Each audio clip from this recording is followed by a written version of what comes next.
Community Action Agency? Community? No. Well, we gonna be needing to see them. I do have some information Okay, for you. that's fine, but we want to hear from them and the information that was asked for them to present. I'll send out an email. You wanna start the meeting, Chair? I guess. Not now. I'll be back.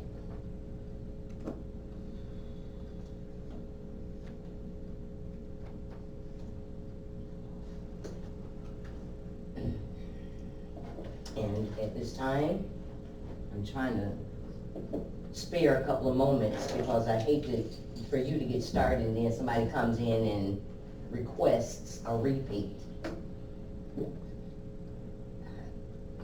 Hate to be a mockingbird. Well, let's give him a couple more minutes. Yeah. Do you realize, Co-Chair, that there's no background information in any of this on the agenda, Yeah.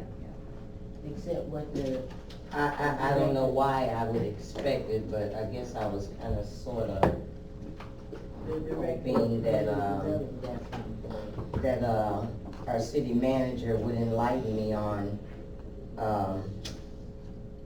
the inception of a community credit union owned by the people, Somebody's probably here to talk about it. as well as, some questions on eminent domain, Here he is. as well as, the football building. And at this time, the Planning and Economic Development Committee meeting will begin. Hello, Honorable Chair.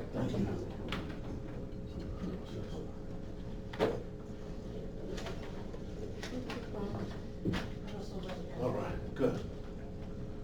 Thank you, ma'am.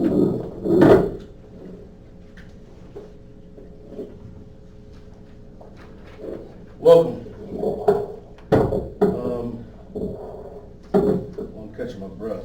We do. Discussion on We the People Credit Union. Is you? No. I haven't done my update yet. No, we good. I actually asked if that could be put on the agenda with the hopes that, City Manager Watson, Is he here? Was he on the way? we blind or either somebody pulling an Supposed to be invisible trick. I'd like to have a little discussion about We the People Credit Union. Let's do And that's, Whatever it means, the title just excites me. well, come on up, Commissioner Henry. I actually did some Google searching myself. And, from what I've learned, the gentleman that gave an overview of it made it really simple. And I couldn't believe that a banking institution such as a credit union or a bank could be open with just a couple of people with the expertise of finances and not a whole lot of money. But I think I did find out that some bonding as well as insurance. Bonding and insurance. Oh, okay.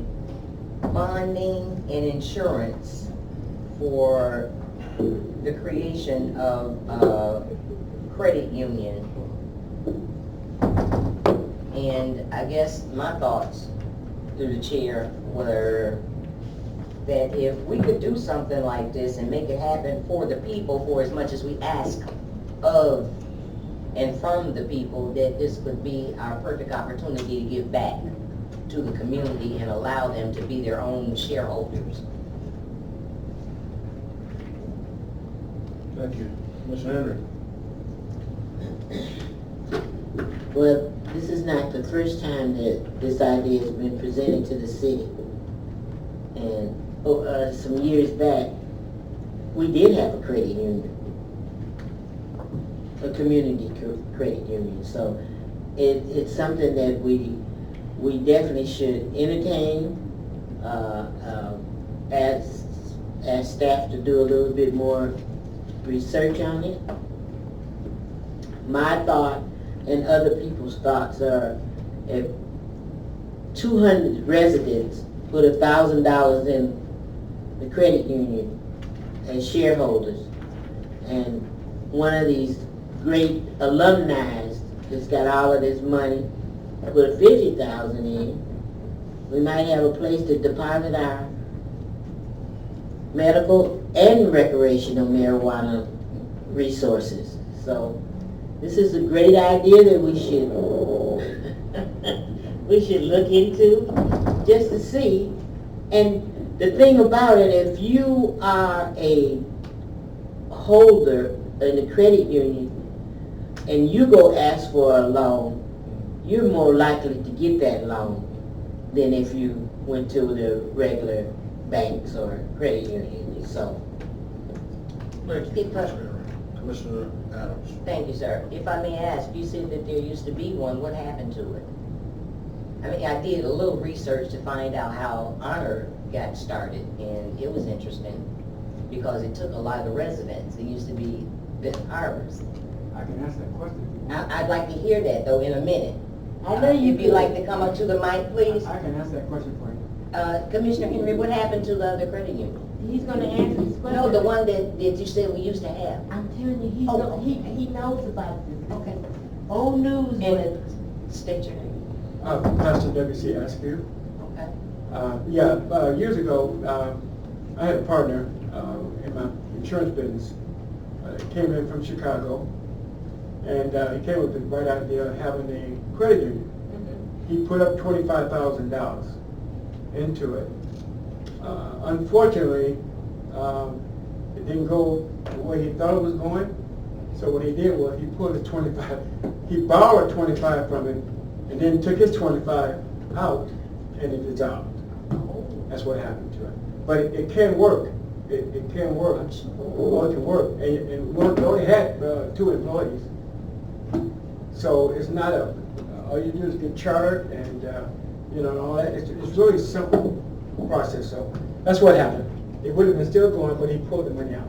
Yeah, Wait. the credit union theme is not something that's hard. You have churches in Detroit that have credit unions. You have churches in Chicago that have credit unions. You have people who come together and build credit unions. All you have to do is get chartered. Right. Have money, put your money together, then start employees. The employees start buying and Right. selling this to the same system as anything else. It's simple, man. To get a credit union is not something that's not feasible, but the thing that needs to happen is you have to have some money. Exactly, and I guess my overall thought would be something that's really owned by the people. Right. Right. By the people and for the people, not an organization Right. or organizations, but for them to actually put into for the people would be wonderful. Well, they trick you on a credit union to tell you this We point of order, sir, we not. part of the bank, but you're really not part of it. If I Every may- credit union say that you're a part of them because you joined, like a membership fee. If I may, Honorable Teachers Chair, credit union. would, you say to be chartered or charted, bonded, and if I may, through the chair, if City Manager Watson would find out exactly what that entails for a startup or city clerk, or even economic development director. Not that Let's difficult. work on a plan to actually make that happen as I reach out to those in the community. I think that will probably be better come from the community than to have the government. You think, well, no? Well, because it's not a hard process. Okay. I would want the city manager, unless we're gonna do a city credit union. Right, right. If we're gonna do a Ben Harbor City credit union, then that would be something I would want Right. the staff to look into, but to do something that the community owns. Well, I'd like to get both versions. I mean, starting with city and then it can possibly be used as a roadmap. How about that? But you want it to be owned by the community. Yeah. Yeah, you want the community owned, like you said, churches do. I mean, they own their government, well, you really can't tell sometimes, Right. but the government is theirs who are supposed to be working for So them. you really don't want the city to own it, you want the community, all you do is get some people that's interested, Okay, got seats, get a committee together, and then you all can do your investigation, if you wanna use the economic development person to look into it for you. It's really a simple process, I'm telling you, he I mean, already know. this, Churches got them all the time. What? Churches have credit unions all the time. where? Oh, in churches. Okay, we Troy. from like Ben Harbor, we in. I understand that, but it's not that And difficult. what they do is they take the members of the church. Right. Who already, No, my question is, why haven't you? well, because they're all different things. I mean, if you want to come join, we'll. But what it is they take the members of their church in very large churches, Right, right. and then they start putting that money and investing it together. So, They have their own credit union, which helps take care of the church. so I guess my question would be Ministerial Alliance, are you happen to be a member, sir? Okay, well, I'm gonna reach out to the people in the community. Are you live in Benton Harbor? 91. Oh, really? Are you reachable? Oh, yeah, I can. Okay, Yeah. okay, well then I'll continue my research. Yeah, I would like to have, I got the first grant. I'll come up with something, I got a grant. okay? I mean, and we'll ask our lovely community, those that are interested, especially the alumni that really support our schools and everything, to actually put in, It's a good time. and let's do it. Are you Christian? Well, it's a good time because, as Commissioner Henry said, those that are growing and those that are growing and smoking or whatever they're doing. that's- Wrong people. No, I'm trying to be serious for a second. Yeah. No, you ain't. Federal law does not, federal law supersedes state law, so most banks are not taking their money. At this time. So that's what they're doing in Denver. They got credit unions that take their money. Okay, so we're on the right track. Okay. We all know, so I ain't gonna tell you. Okay, thank you for that knowledge, thank you. All right. Youth I wanna get, matter of fact, update from economic development. I know you're ready, you're happy to go ahead. Well, good afternoon. Good afternoon. Chair and Vice Chair. Just want to give you an update on what the CED department has been doing. Most importantly, we've got 3 things on our agenda. We've been getting ready for the 2 audits that are going to occur. We've got an environmental audit happening through HUD. That's the 9th through the 16th of July, I believe. We also have our monitoring through HUD the 22nd through the 26th. Yep. And then we have the annual action plan 30-day review period, which we're in right now, leading up towards our annual action plan submission, which will happen no later than the 15th of August. Additionally, we got an opportunity to meet with the city of Kalamazoo and their community economic development department to kind of bounce some ideas off and see some best practices, kind of see how they operate, and we're looking at them as kind of like a mentor community, and we're able to make some good connections. That was actually just Tuesday. Prior to that, we met with all communities in, I think, Region 8 for MEDC's Redevelopment Ready Community regional meeting. So with the RRC, what we learned was, I'm waiting any day now for there to be, for us to receive the template for the status and progress report through MEDC for RRC. And in talking with our regional representative, I mentioned to them we're still looking to solidify our plans for our master plan, and was told that we may be able to get some funding to assist with that process through MEDC once we complete this status update and progress report. So that was nice to know. I know it's not going to be a big amount of money, but it's going to be something.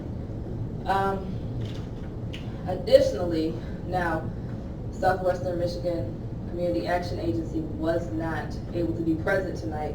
However, the information that you requested, you do have before you. I did prepare some packets for you regarding what you asked. And this is just examples of 2 minor repairs that we've done through our home loan repair program and 2 major repairs. The pictures that you have in your packets are black and white. I tried to be a good steward of city resources, but I do have color pictures that you can look at. So this flow chart speaks to the process of the program and the ways in which the City of Benton Harbor and SMCAA work together to make sure that those home rehab projects happen from start to finish.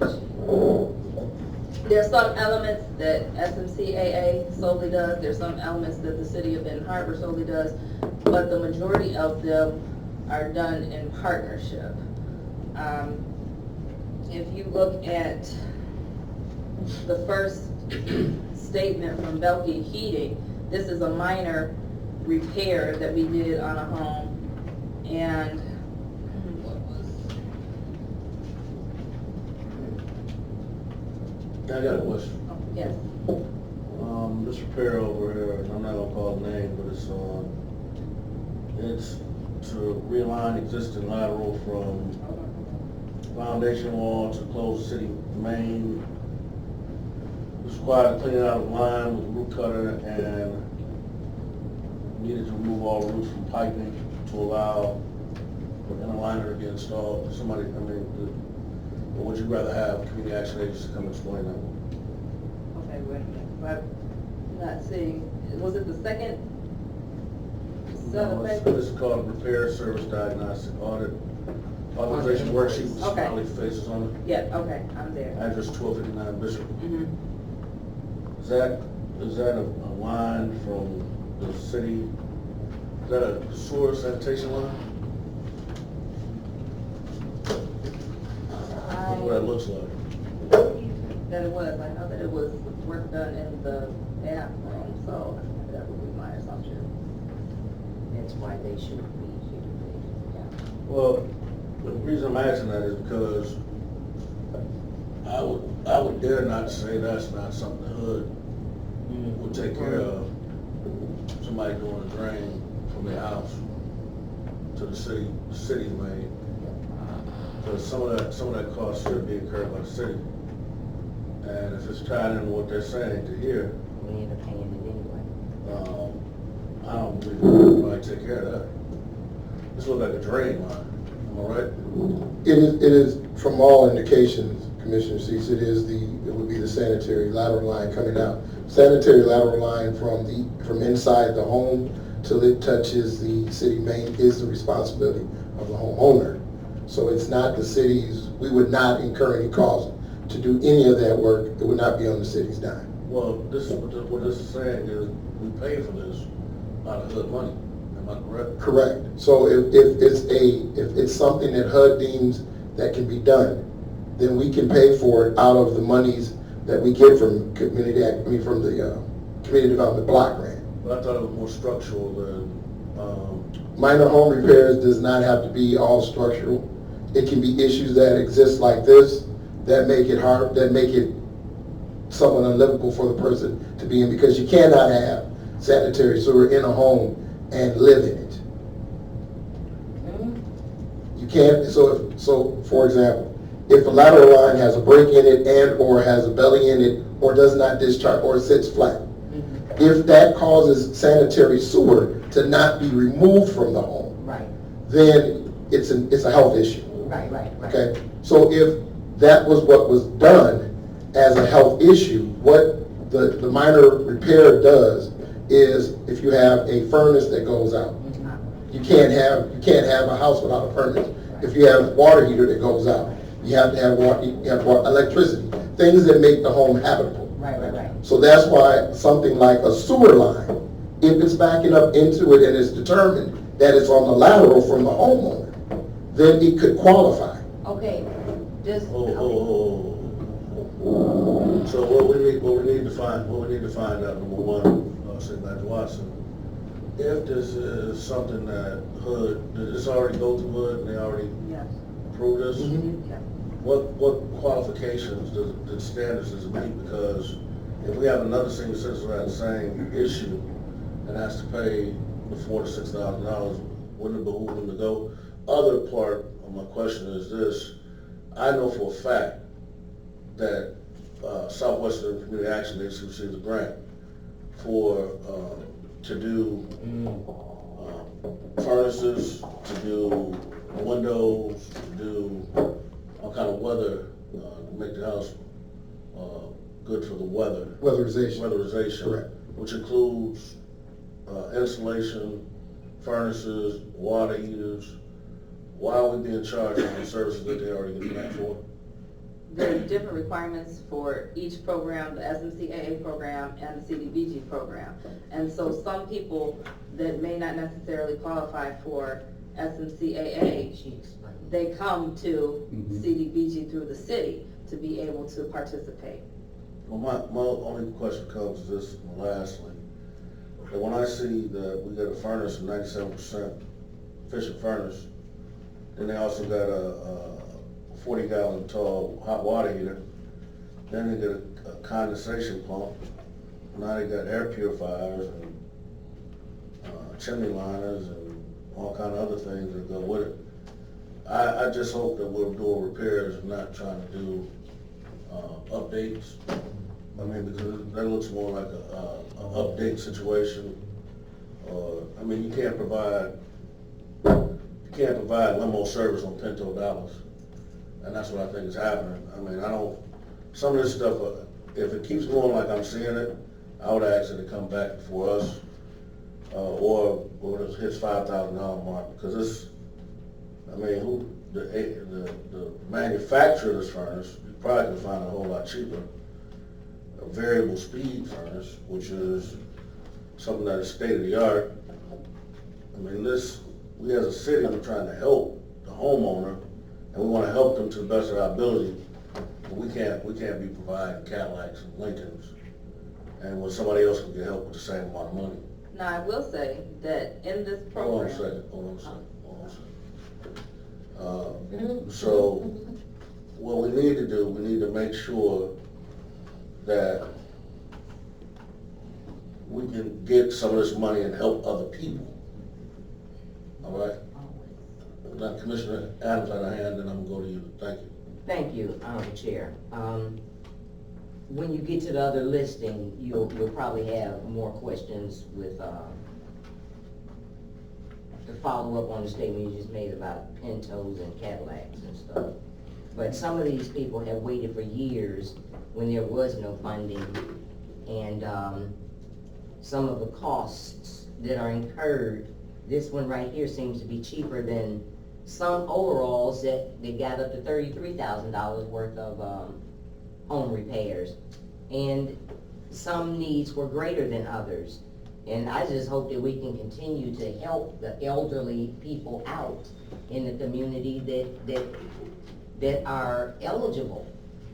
Because it takes a lot to be even eligible in income level, and a lot of people that have applied were not. My question though is back where we were talking about this sewer line, because, okay, I'm trying to understand, you said from the house, from the homeowner's home to where? To the connection that's made at the So main that line. could be in the street? Correct. It could? It could be. Okay, like that one up on Wakanda, for instance, at the end by the airport, So that, Ms. Doss? the sewer main or the sewer lateral? I don't know which one it is, Yeah. but I do know that it's a township, and Benton Harbor has went and fixed something that the township seemed like they would be responsible for. We'll get back to that though Yeah. another time. I'm just trying to understand what portion of what. And you just said sewer line as So- opposed to, Yes. So the sewer main line, Well, Supervisor Watson. Yeah. Please allow Community Economic Development Director to speak, Okay, because she had I a can. hand up. Thank you. Sorry about that. So the process though for securing the contractors to do the work in the minor home repairs, such as the sewer work that was done on Bishop and the work that was done with the other house, the homeowner is required to get 3 different bids from 3 different companies, and the lowest bid is what is secured and what is utilized. The lowest bid from the company is utilized. That's a requirement though of the program participation. I had another point, but I forgot. But that's the onus of the homeowner in the minor and critical repairs. The smaller, we say $5,000 to $7,000 range, but when we look at the whole house repairs, and we have 2 of them here, what ends up happening is SMCAA facilitates the bid opening and the bid process for the whole house. Now, what we have found since doing this program, and like you said, there are a lot of homeowners that need a lot of help, that have been on the list for years, that have waited for this help, and the cap was initially supposed to be for the whole house repair, $35,000. That was supposed to be the cap for each home. But if you'll notice and you look on these specs, they far exceed, both of them exceed that $35,000 mark, because the work that was needed was so dire. We've had homes that we've gone to do the HQS, which is the Housing Quality Standard Inspection, which dictates the amount and the scope of work that needs to be done. When you get back and when SMCAA puts the specs together, those repairs have gone upwards of $60,000 because of the type of work that's needed to be done. And unfortunately, because we want to help as many people as we cannot spend $60,000 to repair a home. We do the lead abatement testing, we do asbestos testing, and those things also, those tests are costly, and they incur a cost as well. And it's really unfortunate because we don't have the amount of funds available to fix all the homes. We're slowly working down the waiting list, but we're at number 1 on the waiting list is now going through the application process, which is very lengthy too, because this is a federal program and there's so many requirements that each homeowner has to have. We've got a waiting list of 40 residents, and that waiting list has been cleaned up. The easiest thing that the office was able to do was to go through, because one of the requirements from HUD of participation in this program, you have to be current with your property taxes, and you have to have home insurance. And unfortunately, a lot of our applicants, either they don't have their property taxes up to date, or they don't have home insurance, or both. And then that disqualifies them for the program, and we can't, just sit and wait for number 2 to get this when we have 3, 4, 5, and 6. We can go down the line and work with those individuals as well. Thank you. City Manager Watson. Commissioner Adams, to the question that you asked, when we talk about lateral lines are what comes from inside the home and goes out to the sewer main, which could be in the middle of the road, could be off to the side of the road, but it's in the right of way. That connection from that point back is one that is the responsibility of homeowners to get put in. So that's why when you ask about it, that it's a homeowner's different than what the water line is from property line in. So there's a little bit difference in the 2 of them. But to kind of further talk about what Ms. Jennings was talking about, another thing that we're finding is that part of the program that we have with the minor home repair and the whole house repair is equity in homes. And what's happening is a lot of people, unfortunately, are upside down in their homes, thus they don't qualify. Because if they don't have equity in their homes, we can't put into unfortunately, a $35,000 house, $70,000 worth of work. That's the unfortunate part of the program, along with the other things that we've come across where we've had to increase our debt to income, a debt to value ratio to at least be able to do the things that shore up short term. Honorable Chair, with what Darwin just explained, I think I mentioned it to you, but I think I mentioned that during personnel and finance, when we were going over the budget and everything, how it would seem to make more sense to maybe partnership with a youth bill and utilize this money to fix some of these homes that's going to auction, and try and get some of these younger people that want to become homeowners, first home buyers, and utilize this money to fix up those homes and build on our tax base. We talking about, what, you talking about building new homes? That too, but no, Rehab those homes those or that are being foreclosed before, before going to auction and allowing It's a good idea. outsiders to come in and, Problem with, the youth bill is controlled by individuals who do certain things for certain entities. well, we'll get to that down here. And Okay. I haven't seen a youth bill do anything in the community, one house, One, in the last 10 years, yeah. since the riots happened. Okay. So, I've seen them build a park for First Congregational Church, and that church, it seems like whoever runs it does whatever they wanna do, or whoever they wanna do it for, so, I say that all day, you got cost space, right? Okay, well, Yeah, this last statement here, if you go back on the back of the itemized listing for all projects, see that back there? The back page, the front page, what you gave us? It says paid by, and all these are saying it's been paid by SMCAA. Only one said they got paid for, but Ben Harbor was recording fees for Berrien County, $30.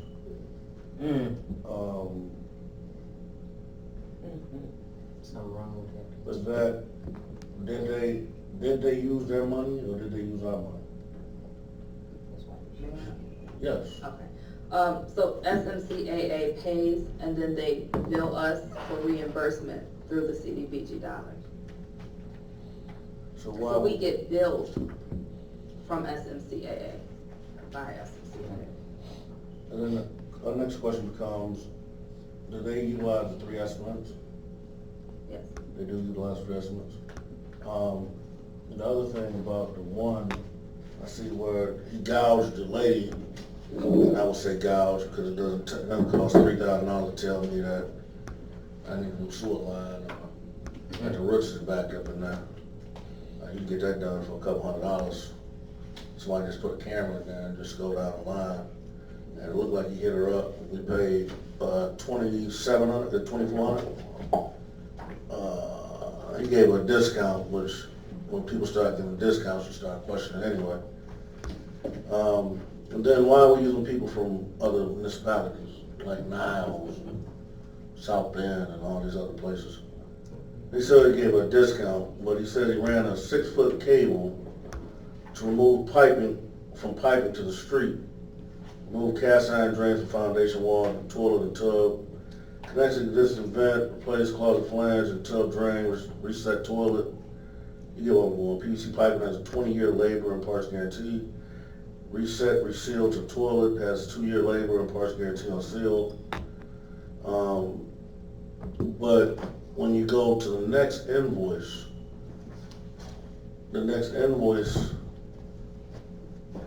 goes on further and says that the $6,875 one says basically the same thing, but he did what he was supposed to do the first time. Because obviously we did on 212 didn't work. So we came back on 213 and put a camera in the line, which he should have did that anyway. And installed 4-inch piping from the, but it's like he's restating what he did before, but he's still adding the same amount of money and more money. Because if you read the second invoice is what should have been done on the first invoice. But he's saying the same exact wording as far as billing. So basically he said that he removed the cast iron drains from the foundation wall, toilet, connected existing vent, replaced closet flange, tub drain, set, did all this other stuff, and PVC is guaranteed for 20 years. Then he comes right back and says the same thing, but now, since he ran the cable, now, who charges $2,400 to run a residential line? That's unheard of. To rot a residential line, who charges $2,400? Anybody that get paid? I mean, that's what, real quick. That's what it's saying. I mean, I can get a ballot out on a snowstorm, and they charge you $150. They charge 90? Ballot does. And they do the same thing. They pull the toilet, put the toilet back, replace the seat, do everything they need to do. Who charges $2,400 to just rot a line? That's what he said, literally did. He resealed the toilet, and for that, he charged $2,470. All he did right there was rot the line. And he charged us, this is more than 20 times. Then he comes back the next day and runs the camera down the line, which is, again, I can understand the billing from that, because if you had to replace the line from the house to the street, but who rots the line for $2,400? It's kind of $2,400. That's absurd. And for us to pay that, that's crazy. Isn't that what that read you, City Manager Watson? It's a bad deal. The one that says 24/70 said he replaced all the cast iron piping in the basement, is what was done. But the reason why he replaced it, because he said it said he ran a cutter to remove the roots Right. from the piping to the street. But the purpose was for him to be there, was to rot the line, am I right or not? No. So the purpose of him to be there was to what? What he was doing, what this project ended up doing was, it was twofold. Number one, he did all the piping that was inside the home, okay? That's what, you got $2,400 for replaced all cast iron piping in the basement from only bath to existing Y at the foundation. Piping to be sized and supported as per code, including closet, tub drain assembly, and P-trap connect to existing vent through the roof. The second one is to do the lateral work. The $6,100 is lateral work. It starts out realigning existing lateral from the Y at the foundation to the city main. So you got one that's inside the house. This work here. This work is all the work that was done outside the house. City Manager Watson, if I read this, and I've had my line rotted a few times. It starts off by saying ran cable with 6-inch cutter to remove roots from piping to the street. That's, we're looking at two different. And then it said Okay. remove cast iron drains from foundation wall to toilet and tub connected to existing vent, replace closet flange, tub drain, and reset toilet. That literally tells me that what he was doing, he was trying to clean the drain out, and he was taking drains off and reseating that which he took off. Unless y'all got something different over there. No, what I'm saying is, Commissioner, you have two parts to it. There's the short synopsis, and then there's the actual existing work, or the work that was done, which the two go together. So the invoice and the work that was done subsequent to, the work that was done in conjunction with it are two different documents. So there's a document that kind of puts in a short, sweet, what he did for an invoice purpose, but the long, lengthy one tells you exactly what he did. Yeah, well, I go to that one. It says basically the same thing. He replaced cast iron piping in the basement from only the bath to existing Y at the foundation wall, Correct. which means that he did not replace all of it. He just said only bath. He replaced all the piping that was in the basement to be connected, that was connected to the only bath that was in the house. So he replaced, so if you look at this picture right here, this is what he's talking about. He replaced the piping in the basement. That was an issue that ended up being connected to the only bath that's in the house. Yeah, that's only 2 pipes though. See what it was? But this is, I understand what you're saying. removal and replacement is what he's saying, yeah. But you're talking about 2 pipes, and you're saying this coming directly from the tub, so obviously the tub was what was backing up. And he probably thought that something was in that line, and he replaced the line going from the tub to the drain. Then once he found out that wasn't the problem, then he hit her again. Well, no, like I said, the second one is for the outdoor work, for the lateral line going out the house. That's not what was in, that's not inside work. But my question becomes again, if I'm just a normal homeowner who sees this kind of stuff happen, not that much. But if somebody comes to rot your line and can't get it open, they exhaust all measures.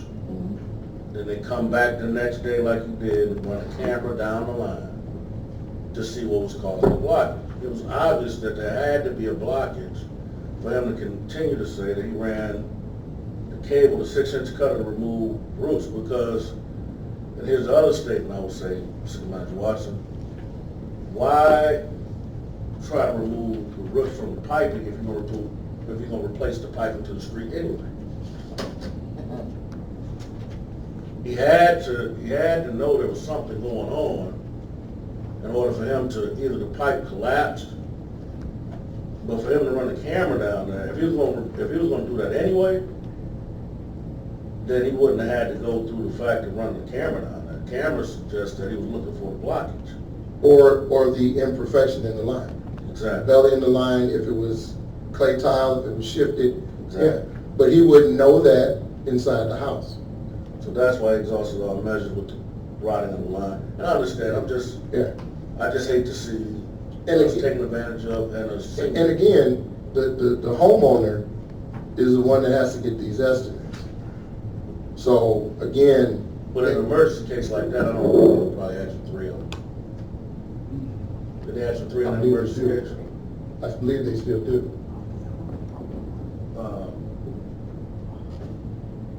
If I may just, I do remember this case as well. So the homeowner is elderly and sick. She got different estimates like, as she was supposed to, but the thing that appealed to her about this company as opposed to the others, there was an issue with one company was saying that they would have to dig up some things outside and break up her sidewalk and do a lot of things externally, but that they would not put it back together, and then the onus would have been on her to replace the sidewalk and get that stuff that they dug up outside back together. And she was concerned about having to incur costs doing that as well. And she also was concerned about the length of the project. I'm almost certain she wasn't out of her house with this any more than like 2 nights, but she was going to be What was the displaced. original complaint? What was the original complaint? What did she come looking for? Home repairs. No. I'm saying, what was the original complaint when she came? Did she come because the sewer was backed up? Did she come because she needed new pipes that were leaking? What did she come? And if I remember correctly, it's because things were backing up in her bathroom, bathtub, shower area. Thank you. Please, clerk, would you note that Dr. Tynes and City Rep Ricky Lee Hoskins is here? Thank you. Honorable Chair, question through the Chair. Do we have a system set up for oversight in terms of reviewing the bids that are submitted? Then who recommends the bid? Is Southwest giving them a list to pull from in terms of bids at their absence of local vendors? And I see this itemization. Is there any further itemization though that's going on so that that we have a relationship with these individuals so that we make sure there's not price gouging and that we can verify the actual cost of said items that sometimes may have a historical preponderance of being inflated when it comes to municipalities or cities that are sometimes overcharged. Do we have a thing in place where we actually review before we sign off on any of these deeds and the environmental testing, verifying, okay, they're charging $2,000 just to check. Then you got $33,000. Do we have a mechanism in place to review to look at and to be sure that we are being charged fairly, and that in question also the lack of representation of local vendors, and to make sure that we as a city, as a municipality, have local vendors that we can turn to, versus SMCAA referring to their friends, families, and previous people that they work with, because you mentioned Ballard, so I'm just Point wondering. of order, when we gonna get a question? That was the question. The question is that in detail. The detailed question was oversight to itemizations versus relationships and the local vendors, and for review of the bid, so we can have the details.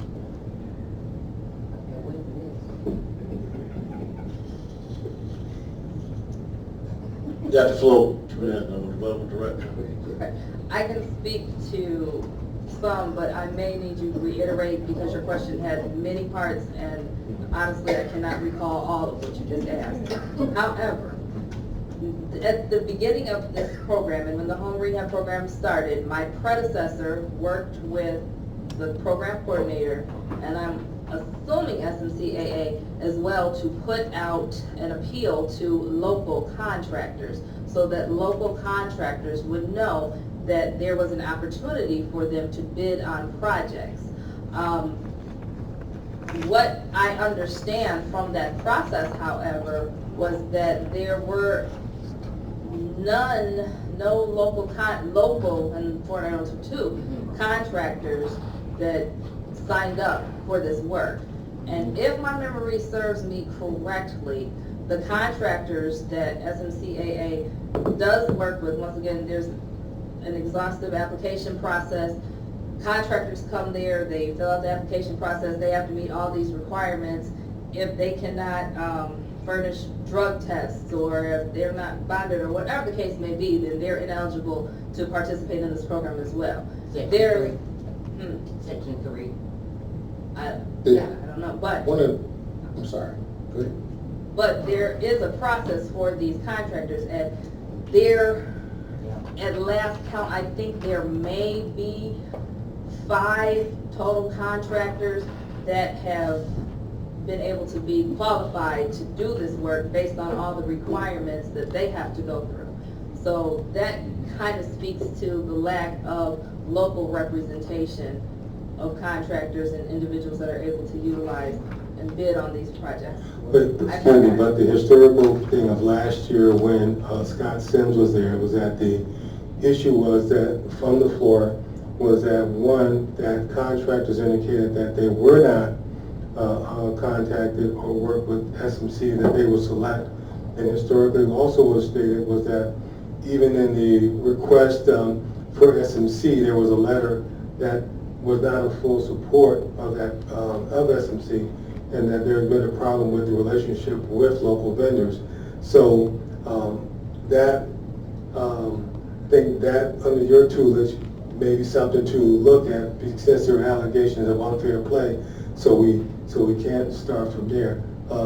So I respect that. The only other thing is just oversight that we can review, and it's like if you had a finance director looking over a city's budget, you have your city manager, finance director. Do we have a mechanism to go over this? Because as the Honorable Chair and Pro Tem had pointed out, that make sure that there's no price gouging. But there was been a problem historically with SMCAA, and it was also related to the residents also had issues where they lobbied allegations in terms of implicit bias.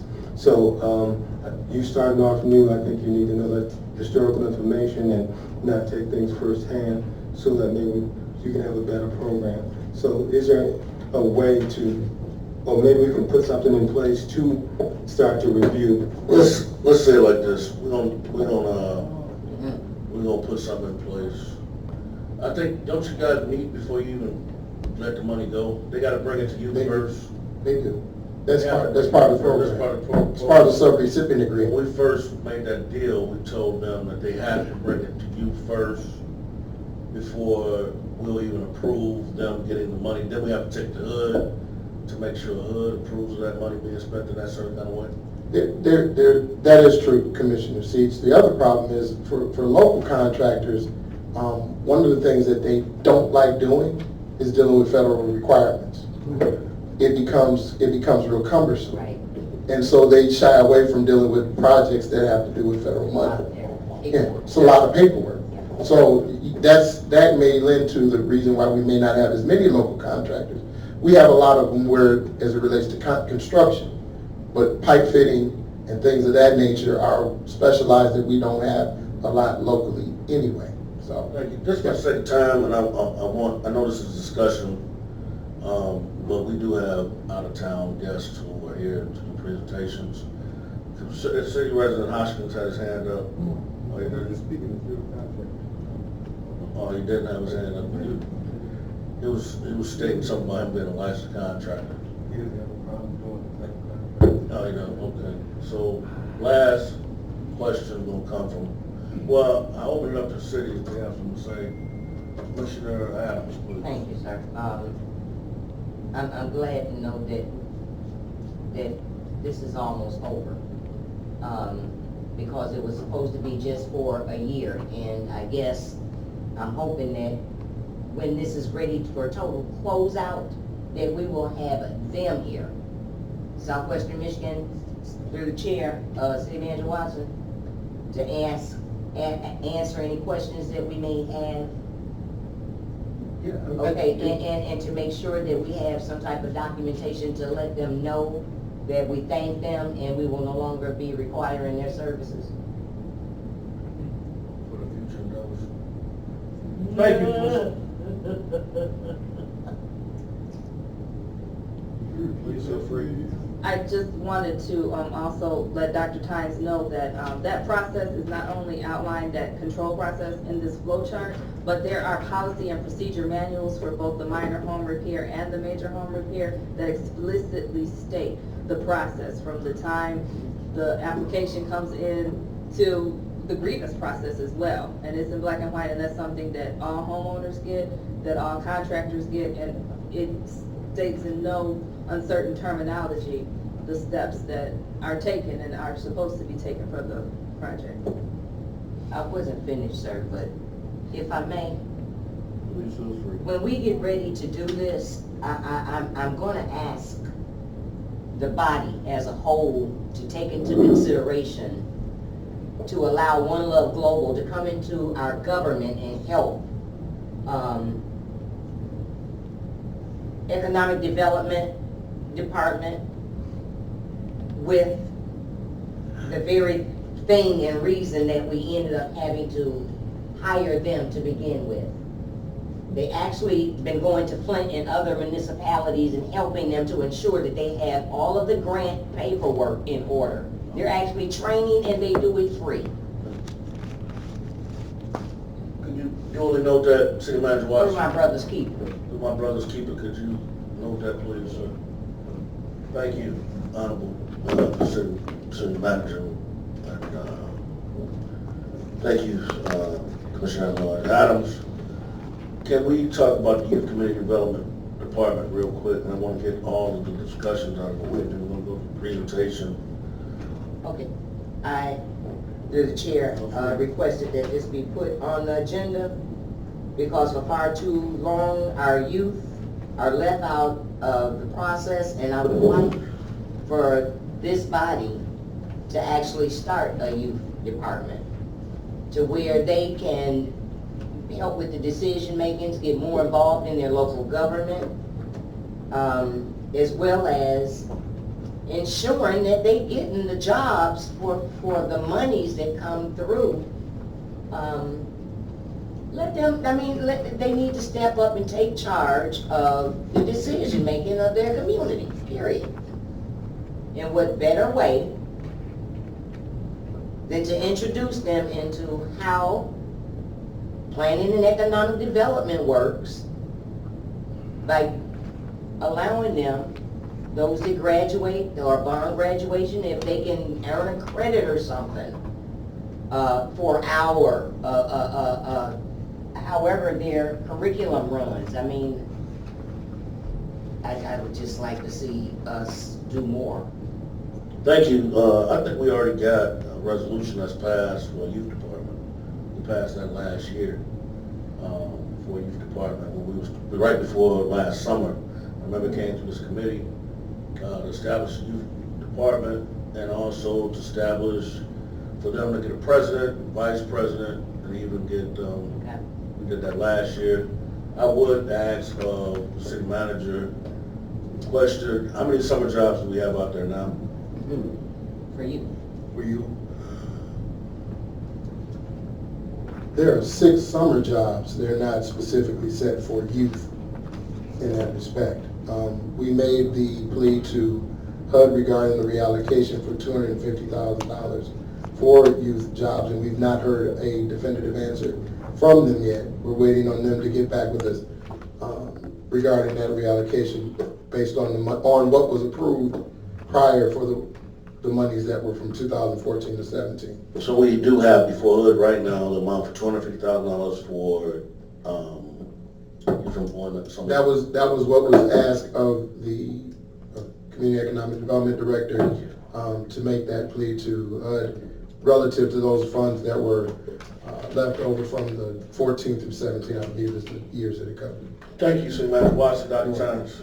Oh yeah, on that point, further clarification now, when Scott Sims was there, we had the error of doing a disservice to our youth last 2017 where we did not use those CBG dollars for summer jobs.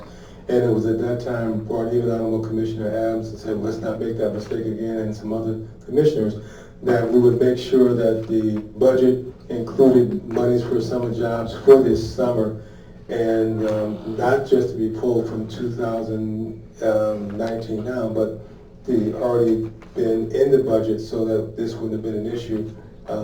So I'm questioning now, is there potential for us to mess over the youth and not give them summer jobs for a second year in a row? And I know we use the CBG dollars for these on the curbs over at Bus and other places when those funds could have been used for the youth. So do we have an assurance that the youth will have summer jobs? All right, thank you. I think you already said it. What Just let me say one thing. As you know, when we got a new administration in as it relates to the federal government, a lot of things changed at the HUD level. One of the things that they did was they made it very hard to do things that did not have a community impact in their eyes. So a lot of the things that they were looking at and trying to adjust or say that they were going to eliminate had to do with like home rehab, because it does not have a community impact that they look for. Exactly. So when we talk about taking monies to do out of the $420-some thousand that we get, if you're going to do an impact to the community, you're going to have to basically take the entirety of the dollars to go toward that, and HUD's not going to approve that. So that's why we had to scale it back, unfortunately, because the monies that have come from the federal government down to the states, down to the local governments, have been severely reduced from the good old times when the Clinton administration was here, when we were getting a substantial amount of money, and we could fund it. We have been basically sliced to the core as it relates to that money. The middleman. And they were, and to the point where when the current presidential administration was put in, they were talking about eliminating community development block grant dollars and utilizing it for other means. So again, getting that through with the current administration that we have is going to be very difficult to do. Yeah, I think Kim Lozada was trying to get us some money for some jobs, but it didn't happen. She forgot about it. Chair recognizes Mr. James Duncan. I heard a lot, but I didn't hear that we had jobs for the kids this year. I heard a lot. Is it to say or not to say that we don't have jobs, or we have, like last year, 6 jobs for the city of Ben Harvest kids? We back on the same base all over again? I would suggest that City Manager Watson, how many youth summer hires do we have? I'm sorry. Youth summer hires do we have? There are 6 available summer jobs that are coming up. That'll start. And again, it's not anyone who's of age, I can't say they're summer youth jobs specifically. If there are youth that are eligible to work, they will be considered to be hired for those positions. Through the chair. That's the best we can do. Can I get a clarification, Chair? We got the full time. Mr. Duncan, you done? Yeah. My, Dr. Jones, I'm sorry. Yes, thank you, Honorable Chair. Clarification, isn't it, because I'm working with CDG down in Detroit, when you're doing the budget, you can plan for these things in advance, and when you write up your budget, like we wanted to help with the Armory and other things, that you have the foresight that you do this, did we prepare or let the new CDG director know that this was a priority with the youth too, so that the funds could have been shifted around from existing to supply some jobs? Did we do that as a body to make sure that she knew that how high of a priority the summer jobs would be? I don't ever think that we didn't relay to staff that we wanted summer jobs for our youth. I think that's always been something that we kept in the forefront. Summer jobs, and even when we had the money available, just like the $250,000 that was asked for to create summer youth jobs. I know a certain amount of the money that we had for the Whirlpool agreement was supposed to go to that, but then also I realized that the AFM said that that wasn't going to be so, that money was to go to the pension program to start funding the pension. So it did go from, I thought it went from $200,000 to $300,000, didn't it? From the Whirlpool agreement? It did. It was 200 for the first 4 years and 300 for the last 8 of those. So now it's 300,000? Yes. Does all that money still have to go to funding the pension? It is in an EM order that it is. Again, that is a gray area, if you will, because like I said, it was done during the time that the EM was here and the $300,000 was allocated to that purpose. Just $300,000, when do we usually get to $300,000? Usually about this time, June, July-ish is when we get it.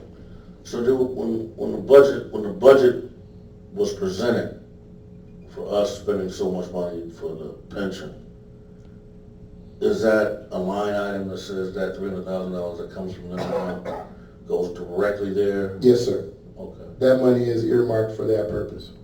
So with that being said, how much did we get far as the income tax money this year? It was a total of $1.4 million for the withholding garnered for the 2018. So 1.4 million? Yes, sir. And how much is that allocated? How much was that to be allocated? Is that strictly road money, or I know we have to pay for some admin? Is any of that money allocated for youth jobs? No, that money was earmarked through a resolution passed by the commission for roads, alleys, sidewalks, and emergencies as deemed by the commission. How much of that money has been spent? Not a dime. Not a dime, so all of it? Other than what's been for admin purposes. So how much is still in place? You don't know? It's about 1.4. It was 1.4 and some change, but it's about $1.4 million. So when they attack the roads, then there's going to be a real attack. That money then is earmarked for that purpose, yes, sir. Mr. Koshner? Yes. No, I am. Oh. Dr. Times? Just a point of clarification on the chair. That was done during the time when this administration in the city was under EFM. Is there a sundown on that contribution? Can those monies be now back into the hands of the commission Seeing that this is no emergency management, it's not under our tab, but now this is under the auspice of the elected officials, the city commissioner. So what would preclude it from those funds from being put back under the auspices of the city commission? Through the chair. That's a question that, again, I don't have an answer for, because that's the legal, a legal question from the state, at the state level, that no one has given a definitive answer for. There were some EM orders that had a sunset on them, that said, you know, once our tab is gone, the emergency is over, it goes back. That one didn't. That one did not have a sunset on it. That was one of them that was gonna keep us afloat. Correct. Fiscally, financially, so, we do understand. So, thank you for your presentation. One last thing, Mr. Chair. Yes. So so there's a paradox that I just need clarification for. If we are not stable as a city and need to pull the youth money that Whirlpool was given to maintain the city, then it's a paradox when you're asking for raises. And then there's a paradox when there's a potential for a water rate increase that the consumers don't know about yet. So are we stable or not? Well, I don't think the question is stability. As a whole, I think that we're stable enough right now that, I hear what you're saying for the youth jobs, but we didn't have a part in transitioning that $200,000 at the time to the city for the pension. But I will say that we got hit more by our own than anybody else. When you have pension, we're paying pensions to people who are making more retired than they did when they were hired. And so that's not the city's fault. That was prior management's fault, who was allowing people to get fat off the cat. And now you got police officers who are not making more than Burger King workers. And we expect them to do more and more and protect the city. And some of the guys who are working, everybody might not deserve a raise, but there's some people who do a darn good job and should get a raise. I wouldn't want to fight a fire for same price as me going to cut a lawn. I'd rather go cut grass than fight a fire. And that's what you have now. People are jumping ship because you're not paid. And, we can get some missionaries to go do it, but I think we need a lot more settlers than missionaries. But I will say that I think we're in a solid footing as a city. Thank you, Mr. Duncan. We're in a solid footing as a city when you have what's getting ready to happen with the $1.4 million. That's backup money right now. And nobody's telling somebody, go find the money. And I think that's the key. The difference with this government that we had in the past is people would tell them, go find the money when you didn't have the money. And then you're bribing Peter to pay Paul, and they were not paying even the pension. That goes back on the state for not even paying the pension when we had an emergency manager here. They were not even paying the pension, which will push you right back in the receivership. So we had to pay the amounts for the lawsuits that were incurred by the EFMs. They gave us not a dime back from the state. We had to pay for many lawsuits that happened in the police department. This is one of the first that I've ever heard in Marion County, reverse racism. And you can't get a racism lawsuit, but you can get a reverse one. This is something I never heard of before in my life. But they got 2 reverse racism lawsuits, and you can't even get a racism lawsuit, a discrimination lawsuit. But they got them against the city of Ann Arbor, so. Yeah. I'm just going over the history to say that we are stable. But it's not a point that we're bank robbing Peter to pay Paul. I would ask of the commission that we do look into what Dr. Tynes just stated, a water rate increase, and if there's any way we can counteract the increase, then we need to do something as a city, because the city residents are paying too much. So, that being said, Commissioner Adams, you got the last say. Okay, so with that being said, following up with your last statement, as well as Dr. Tynes, And I would still like to see it happen, and I think I've asked now for 4 or 5 years probably, if we could ask for a larger length of time on the water bond loan. I've never saw any type of response from a letter that we asked and approved to be sent, asking just that during Marge Winter's tenure here, as well as City Manager Watson. Haven't saw anything. Just been given word of mouth, and it's just time to do business differently. It is so time to do business differently. So should we? Those in Washington fully understand the infrastructure of this country, and they put study earmarking money here and there.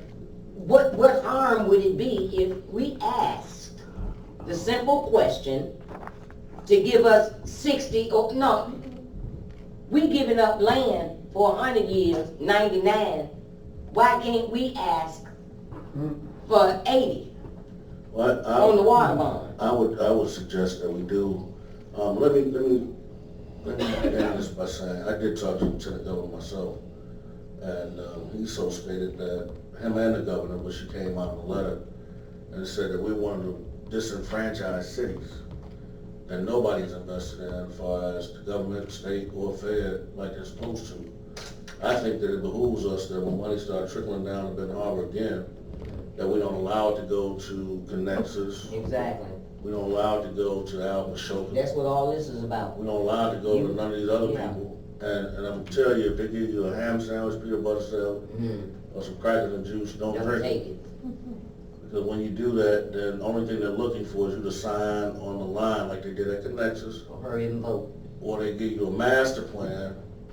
If y'all don't remember, 4 years ago when they came with that master plan and presented it, and we were sitting there oohing and ahhing, and that was the whole plan. That didn't include you, the bridge that they put over here, the bike path, and all these other things that we're So- seeing now. Honorable Chair, why would I give you anything if my plan is to run you up out of here? That's right. So we have to, again, as we told the governor, that we will fight, and we're born to win. So we have to make sure that we do have a plan and stick to that which we want to be done as far as our city. But they did commit to investing in the city of Benton Harbor. Again, that's why this city is known as what kind of city are we're right now? Organized crime state. What is that the government marker says? It's not opportunity? Opportunity zone? Opportunity zone, redevelopment, ready community. Opportunity zone? Read it and see what it says. Which It lets, sound good, but read it. the opportunity zone, when you look at the legislation that was passed by the federal government, who was a minority brother who came out with the language, so stated that you had to have the cooperation of the government, which that's why they had that cookie and juice session downtown. Y'all eat juice and drink the cookie. And that's why I heard I walked home. I got to ride down and walked home because I wasn't going to eat nothing and drink nothing because I didn't want to be a part of it. Mr. Duncan, you had something you want to say? Yes. Took a while, but I do. We have some emergency money. Can that money be, you say, earmarked for your kids to use to work? Because if they're not working, their mama ain't working, their daddy ain't working, their uncles ain't working, what kind of summer you guys want to have? Tell me. Somebody in the family need to be making some kind of money. And you guys went on to talking about any and everything else, but it's going to be a long, hot summer. And if you think it's not, you're going to think about it 2 or 3 times. Mr. Adams, we Mr. do have 2 presentations, Joe. I just want to leave you with this. When I have a youth knocking on my door asking me is there anything that they can do, my heart goes out to them being a mother of 5 sons, okay? And anything to keep them from ripping and running the street or just helping him to make sure that he can go up to Sharks and probably get himself a little $6 meal after earning at least 10. But I pay even well than that, and I can't afford to. But if I give you a task to do for my hard-earned dollars, I expect for you to work just as hard for me and show me that you're worthy of what you're looking at me to give you. And I get this, and I have been getting it every year. A few of them may want to go to camp or something. Of course I want to help them. I want to know that they're somewhere doing something positive. But if I give you a task to clean up, to rake or anything, do it, and you know what it looks like before I ask. Put your all into it and make sure that it looks better when you're done.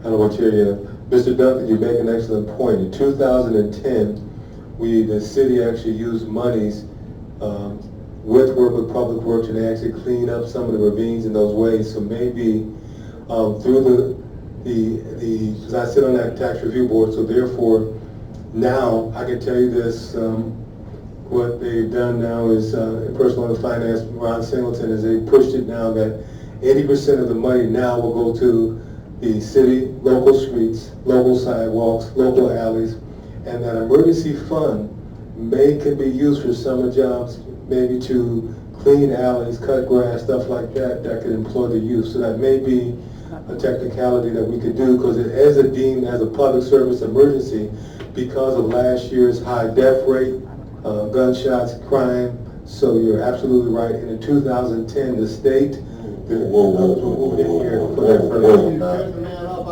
No. We didn't have a high death rate from gunshots last year. we did have a high death rate last year, not from gunshots. The city of Bernardo, though. We had a high death rate. Is that right? Did we have a high death rate last year? One of the highest death rates? Not the highest death rate. We had a high death rate. A high death rate from gunshots? Not gunshots, but Deaths, well, I mean, folks dropping dead. Oh, Yeah. get back on point. You're talking about like criminal deaths, right? Did we have a high, could you speak in the mic, please? Speak, There's nothing to say. No, we didn't. There you go. yeah, we didn't have a high death rate last year. I don't wanna put that out there, because we got developers here who wanna buy. It wasn't a historical year for death. Point of order. Talking about Chicago. What point of order from? You're all off the agenda. It's Will just you please beginning. stay What are you with talking the about? agenda.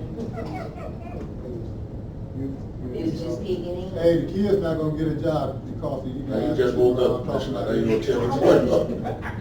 Everything else, but what you. Let's, all right, the sale of I'm sorry, Faith Community Development Corporation has a presentation for us. Thank you for coming tonight. I know you had to come a long ways to see us.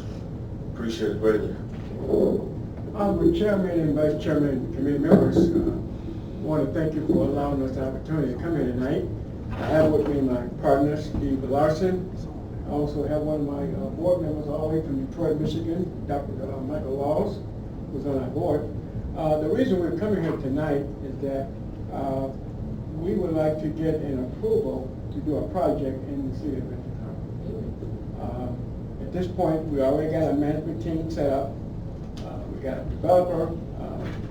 And so basically what we need from you all is basically to get approval, because there are certain funding cycles that take place. And so we're trying to move as quickly as possible in this project. This project, my vision is that in the project you would have some amenities. You would have a barber and beauty shop that a local person could own, or have. You could do also a coffee shop. Somebody could own that and pay rent to the project. So, and then on top of that, when we do the construction part of it, those that may qualify from the Glen Howard area could probably get a job, working on the construction project. We're looking at, I understand that the county, at one point, you all owed $100,000 in taxes for the old Mercer Hospital. They have in turn quit claiming to you all. Okay, so you don't owe that $100,000 anymore. That's gone. It's back with you. So what we're proposing tonight is to purchase the land for $1, and the way you all get paid is that you get payments in lieu of taxes. So the city would benefit from this project by getting monies every year as long as the project is in existence, so. Is that's authorization? No, we don't. Oh, no, keep going. Okay, no. No. She Go ahead. No. she raised her hand.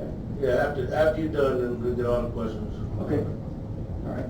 And so basically, as you all know, I built a project out on Empire Avenue, E-Way for senior housing. Right now, we have 48 units out on Empire. We did that back in 2000. My partner has built a project in South Haven, Michigan. Yes, ma'am. No, back up. You say, what project was I that? did a project out on Empire. You go on Empire Avenue and see E-Way for senior housing, right down from AME Church. The AME Oh, Church. yeah, on the left. On the left, that's our project. Yeah, okay. That's our project, so, and that's been around about 18 years, it's still in good shape, and it stays full. All right, and so what I'd like my partner to do is kind of give you the steps by how we're gonna do this process, and hopefully we can get you all approved on Good evening, everyone. I'm Steve Larson. I'm from South Haven. We're developers. We primarily develop assisted living, memory care, and independent living projects. Most of the things we do are private pay market rate projects. We have done a tax credit project. We did one, a 63 unit in South Haven, Michigan, which includes, I think there are 7 vouchers, which include battered women, some disabled veterans, and some other Section 8 units were involved. So that is a possibility. One of the things that I think may make sense for a project here, first of all, let me back up. When we look at a development, first of all, we have to have land control. Once you control the land, then you can start spending money on things like feasibility studies, compressive strength of soils, doing the initial phase 1 studies and things, just to make sure that things can work for that particular site. We have about 200 things on a checklist, and usually there's 50 to 70 of them that are issues. Some are small, and some of the things that economic development people, I'm sure you hear about these things all the time. There's a lot of things that can make a project not work. So we do our homework to make sure it can work, because obviously once you start spending money in construction, you want to make sure that once you build it, it's going to be able to be filled up, and the building's not going to tilt sideways or whatever other issues that could happen if foundations and soils aren't correct. Anyway, so we have done affordable housing project in South Haven. Dr. Askew asked if we would consider being involved here, and I think it seems like from what our initial efforts have been that it would make sense to do something on what I understand is a former hospital site. What is it, about a quarter mile from here or so, to the east. And there's a group that I think may make sense on the management side. They also would be part of the development team. It's a group called Samaritas. It's a nonprofit. They are known primarily because when you get, they're the largest helper in the state, and they do this, I believe, for the state, of adoption for kids and for adult foster care. They also have a number of communities for seniors, both apartments and independent living. And I think it's called Maple Creek, is a 400-unit senior project they have in Grand Rapids. I believe they're doing something in Benton Harbor now. I talked to the CEO, Mr. Sam Beals, on Monday evening, and he said that they would like to be in Benton Harbor. They said he feels there's a strong need in a project for seniors. We're talking about a project before seniors, and it would be affordable housing for seniors. Many of you probably have heard the statistics. The 80-plus segment of our population over the next 15 to 20 years is going to double. It's happening every day because, as you've probably heard, I think it's about 7 years ago, the baby boomers, 10,000 a day in the U.S. started turning 65, and that's now age 73. So that 80-plus segment of the population, which is quite vulnerable, is But this would be for anyone, I believe, over 65 or 55. And it depends which financing program you use as to whether the age is 55 or 60 or 62 or 65. So there's a lot of variables still need to be figured out. I want to be really blunt. There's a lot of things that have to be done before we can move forward with a project like this. Obviously, there'll be great construction jobs. It should create tax base. They have what they call pilot payment in lieu of taxes, similar to the MSHDA housing program, where they take about 4% of gross revenues typically. So if the project is grossing, I think our MSHDA project, we pay the township, we pay property taxes in South Haven on 63 units. I think it's about, I apologize, I'm getting the number right, but I thought it was like 14,000 a year. So it's not a crazy high number, but it's certainly better than a vacant lot. And over 10 years, it adds up to real money. Obviously, there's construction jobs, and then there will be jobs for the things. And what Reverend Askew thinks makes sense, and I believe it would make sense as well, is that assuming the land control could occur and pass on to the nonprofit, who would then help move this forward, that things, the multi-use, having things like some services, whether it be beauty shops, nails, barbers, maybe a small financial credit union, who knows? I mean, there's lots of things that could happen on the lower level in the retail area that would front the main street. So that has some potential. Still, again, there's a lot more things that have to happen before we could know whether that would work. All I can say is that we see a lot of projects. I don't need to talk. We're working on a lot of projects around the state that are market rate, and so we're pretty busy right now. But I think that if we would, along with Samaritas, I think you'd be very happy. And like I said, I visited the Empire Road project that Dr. Askew put together over 15 years ago. It's got a waiting list. It's been well managed, been well taken care of. And I believe that's a 55 plus apartment. 62, okay, 62 age and above. So this would be a similar kind of project. Oh, this might also, in my mind, it would either be senior apartments, or it could even be independent living, possibly. And independent living is where all of a sudden meals are prepared for people. It's a place where they can go and not have to worry about preparing meals or shopping for their meals. There's usually housekeeping done once a week and laundry done once a week as well. And so you can, and then you can bring in home health care if you need it.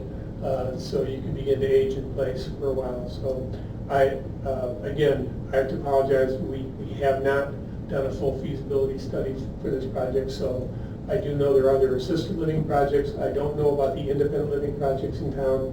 And I do know there are some very successful and waiting list senior apartments. So that tells us there's likely a need. And we certainly know with the growing aging population, the need will become greater with time. So and like I said, we don't have in writing that Samaritas would be involved, but I did talk to the CEO. He said they would very much like to be involved with the project at Benton Harbor. So, and again, number of units, it could be anywhere from 40 to 100. Again, that'll be dependent upon the feasibility study, the financing. One other thing I should note is this would likely be what they call a tax credit project with MSHDA. If it's with Samaritas, there are some other funding options like they use for the Empire Road that also may work. But there could be an equity gap requirement. And by the way, the ownership is nonprofit, so we as developers, there is a fee paid at the beginning to help cover our costs for doing this, but there's no real significant upside beyond that. So it's not like it's out like our projects normally, we make our money in the long run. So we have to do it right. There's a lot of paperwork that MSHDA requires, or any of the federal government requires. So it's time consuming, but again, it seems like on its face that the need is there, and this would improve that part of the community and dress it up and have the potential for other things. Thank you. You say you did a feasibility study. Are you finished with the No, I'm saying, when I said until we have land control, Oh, feasibility study, yeah, 'cause they To cost, actually know what the need is. yeah, they cost about $12,000 to $30,000. Oh, they cost. Yeah, so, and those are required for the funding side. Okay. We typically do those internally, our company does. Okay. And we did a while back in Benton Harbor, maybe 4 or 5 years. Oh, okay. So, and I should mention, the other thing, and I was just thinking about this, the only other way to cover the equity gap is if there was a building on the site. So if there's another site that has a building, they can get what they call, rehab tax credits that help cover the equity gap. So Really? if there's a similar size site that's in a good location as this, because this location needs to be walkable, they want them to be walkable with retail stores and close to downtown. So if those things are available, that is an alternative. But otherwise, the site's nice. I think it makes sense. My project, we had to go to the bank and secure a loan for $50,000. And that was a risk that I took. So there's a lot of money that goes into these projects even before you can get funding. You might not even get the funding, Yeah. but you got to spend money in order to get money. So, and that's basically it. So, all right, questions? I want to thank you for choosing Benton Harbor and being a licensed professional cosmetologist with many clients that work in the trade, and with all the complaints that I get from them. There is a need for assisted living, and what other? Senior barbers. Yes, to give them that, to allow them to keep that little sense of independence. And actually, when I purchased the land around, my husband and I purchased the land around us, I was thinking about an L-shaped, something like that, to create myself a future job, having a little nursing experience. But it's a job creator as well. Right. I don't know how you came up with the Mercy Building, and it is wonderful. I mean, but this is something that would bring us back some of our actual registered voters into the city, too. Yes. I would like to see a project like this move forward for that very cause, just not the Mercy Building. I can see, I after talking to the community and taking my own survey from them, they share their visions and everything, and I agree. Something big, something that says something in Benton Harbor, like the Arts and Training Technology Center, like a new city hall, something big.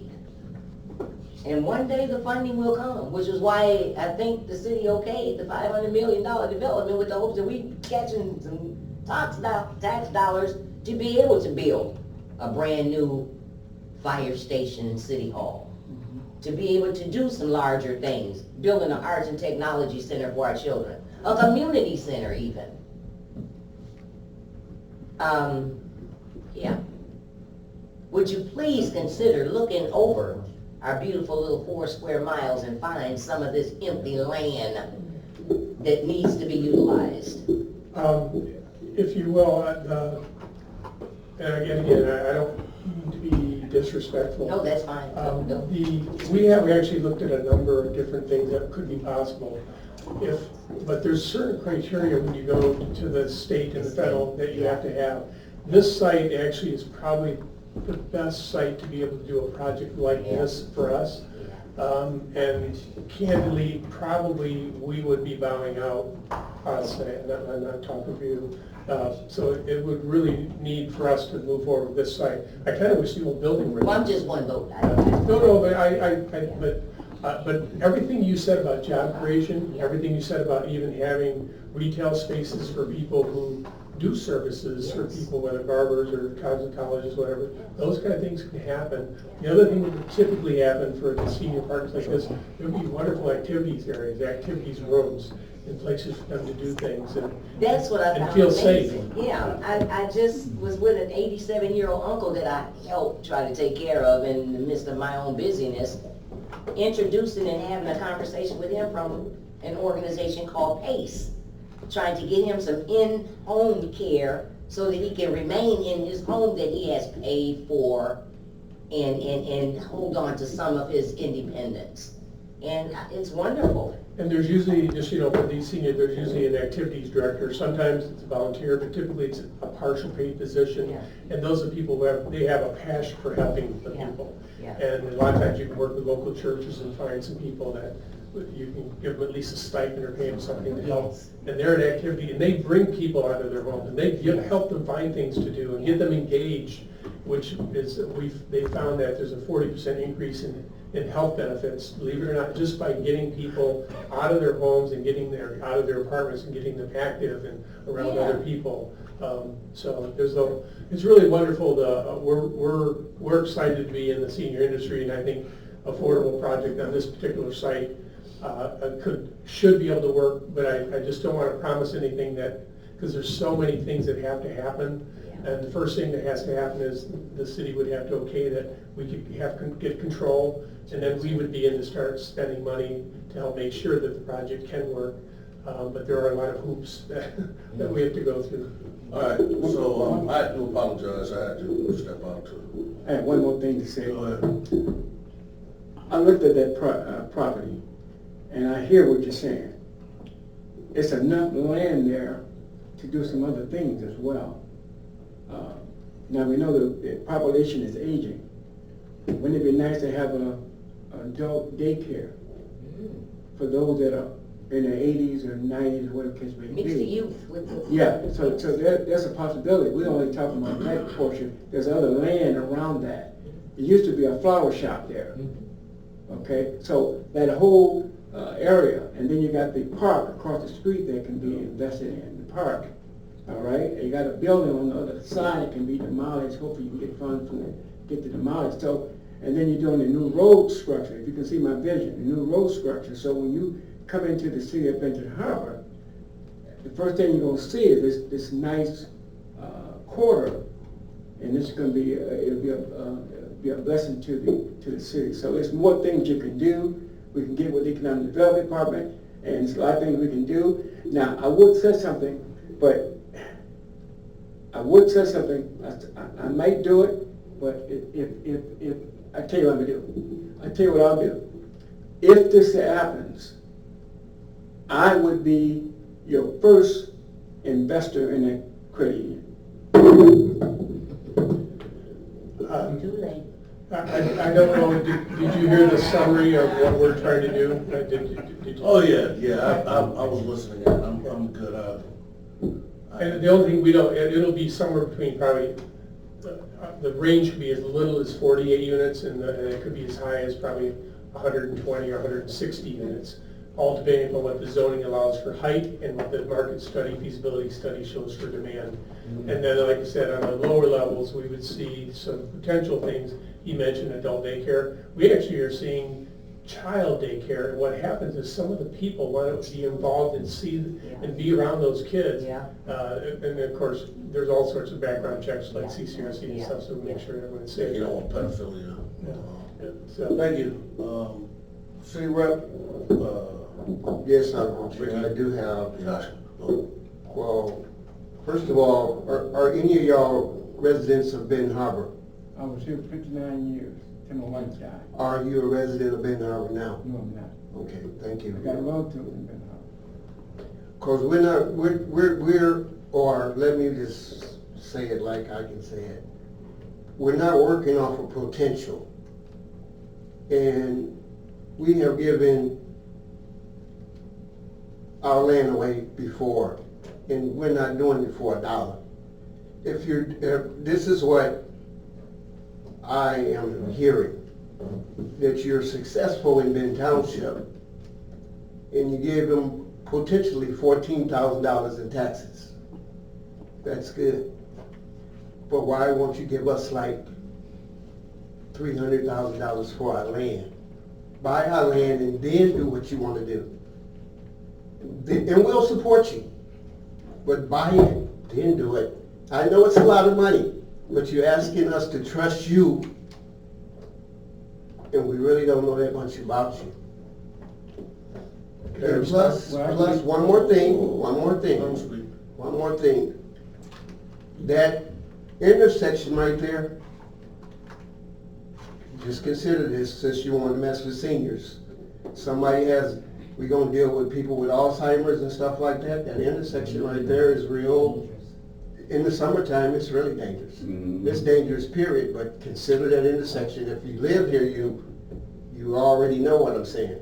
I'm not trying to defeat you, but why don't you buy a land instead of trying to say, give us $1 and then we're gonna do this and we're gonna invest in stuff. You're already telling us stuff might not go right.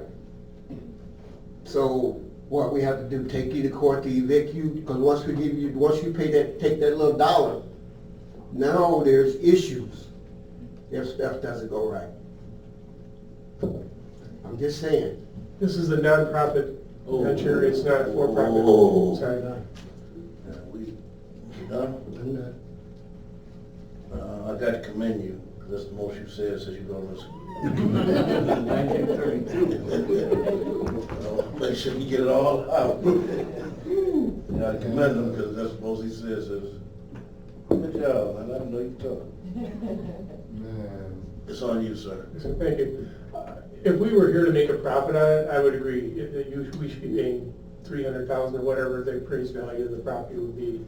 And when we do our projects, which are for-profit in other communities that we're active in, we go and we pay whatever the value, the appraised value is, or the negotiated value. In this case, we're here, we're not making money to put money in our pockets long-term. We're here to try and do basically a partnership with the community. If you want nonprofit group to do affordable housing that is not a for-profit venture, then we're here to try and help. But if you're going to require cash, then it just means there's less money to make the project work, and the numbers just don't work. The bottom line is the community has to want this. If they want affordable housing, which is subsidized housing, with tax credits and or vouchers or otherwise, but nice stuff like we've done up in South Haven, like you did at Empire, that's meant for people lower, it's AMI, so I think it's no one above 60% of average mean income for the county is allowed into our project. So it's affordable housing, and it's similar kind of thing. So we're here not to make a profit, and that's why it is a venture with the community. But if the community doesn't want to do it, then certainly you should do what you're comfortable with. Thank you. So what you're basically saying is nobody's making money? Nobody? Correct. The control would go to a non-profit entity. Yeah. So I don't control that entity. It's actually a church controls the entity, and the management group would be a non-profit entity called Samaritas is what we're talking about. So basically what you're saying is nobody will make any money off the project, and you're just doing it from the kindness of your heart? No, I said that and if you probably heard initially. Well, you said the management group. There's a developer fee that's paid, and so on. That's all that's paid. But candidly, it's not the kind of money that we make on our for-profit projects. So why don't you bring a for-profit?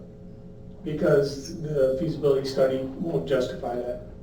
So basically the only thing you have as far as feasibility is. Can I suggest that, and I trust, let me say this, in defense of Mr. Askew, I've been knowing him all my life, he's known me before I've known myself. So I do have great respect for him, and I don't think he is somebody who's going to try to shaft. City of Ben Harbor, City Manager Watson has something he wants to say. I just need some clarity. You made the statement that the feasibility won't support a for-profit? For the types that we do. Okay, that's what I want to hear, because there's a target market analysis that's out there now that says it will. So that's why I'm saying I need a little bit more clarity, because one of the things that we face here every day in this community, in City Hall, is people coming to look for housing. And it's always, there's nothing here for those that don't want to own a home, but they want to have a nice home that they may be able to rent. That's what we're missing. We're missing that middle section. And it doesn't always have to be single-family houses, row houses, but duplexes, triplexes, apartment complexes that accommodate seniors that are empty nesters, as well as millennials that are coming in that want the walkability that you're talking about. So I hear where you're coming from, but I think we need to look a little bit deeper And when we talk about doing a project in the city for housing, because we got a lot of subsidized Yeah. affordable housing currently. Yeah. Thank you, City Manager Watson. Thank you. The pilot program is something that I jumped in on the end of that. That pilot program is a joke. I wouldn't take pilot. I would prefer taxes. Because pilot is payment in lieu of taxes, which means you only pay for what you utilize. And we got Bishop Nathaniel Wells killed us on that. When they were Wells. The city of Ben Harbor got snaked Ooh. on that property with payment in lieu of taxes, to the point to where the next developer came in and said, we can't do it unless you give us the same sweetheart deal you gave them. So the payment in lieu of taxes just means you pay minimal amount, but we got killed because the police are down there almost every other day with domestic disputes and all kind of other things, and we got to pay the officers all kind of money to maintain it. But we got Bishop Wells killed us on that. And so it gives a sour taste in our mouths because of what he did. I mean, Kojic Village, same thing, paid pilot. And they killed us on it. They got such a deep pilot rate on us that we can barely afford to send a police. We don't have a police department as it is. We've got to send an extra one over there to kind of, try to resolve that and that. And I do appreciate it, but, and again, I would ask you guys to meet with the Planning and Economic Development. I'm not saying I'm against it, I'm not saying that at all. But the mall's available right now, they're selling that too, issues mentioned in that, but for $1 for that property is kind of, and it's hard for me to say $1 when I got another investment group who's willing to pay a substantial amount of money for a piece of property, then also willing to develop it with their own money. So to say we'll give it to you for $1, Brebikowski refused to even sell it, and they were going to sell that for a certain amount of money. Then they came out and said, well, we're not going to buy it for that. And we came back and said, okay, we'll partner with Habitat for Humanity. That's the only reason we got the money back, the property back. It wasn't like we was fishing for property, because I don't want to be a landlord. No, it was not. It was the reason why we got that back. It had nothing to do with Habitat. For point of clarity, could you please explain this, City Manager Watson? One of the things that the treasurer did allude to was the fact that if we had a plan to build housing in Harbor Habitat for Humanity did come up. It came up. And that was one of the selling points of giving the property back, because at that point, Mr. Wachowski was marketing it at a far more, Just like Del Rico. I talked to Brent. yeah. There was an Arts and Technology Center also involved. Send it to us in writing. Yeah, he So just- every commissioner gets it. Commissioner, he just wanted something to be put on there. Again, there were a couple of things, but the Harbor Habitat for Humanity was one. There were other things that were said to work with developers to do. Yep. So my other question is to my co-chair is that, do you want to sell it to him for $1? We can push it forward. No, you were gone, Honorable Chair, but this is what I thought. I see something large that says Benton Harbor, and a better portion of Benton Harbor as to where we're going as we grow. And it could be a new city hall. We got a $400,000, almost a $500,000 truck coming.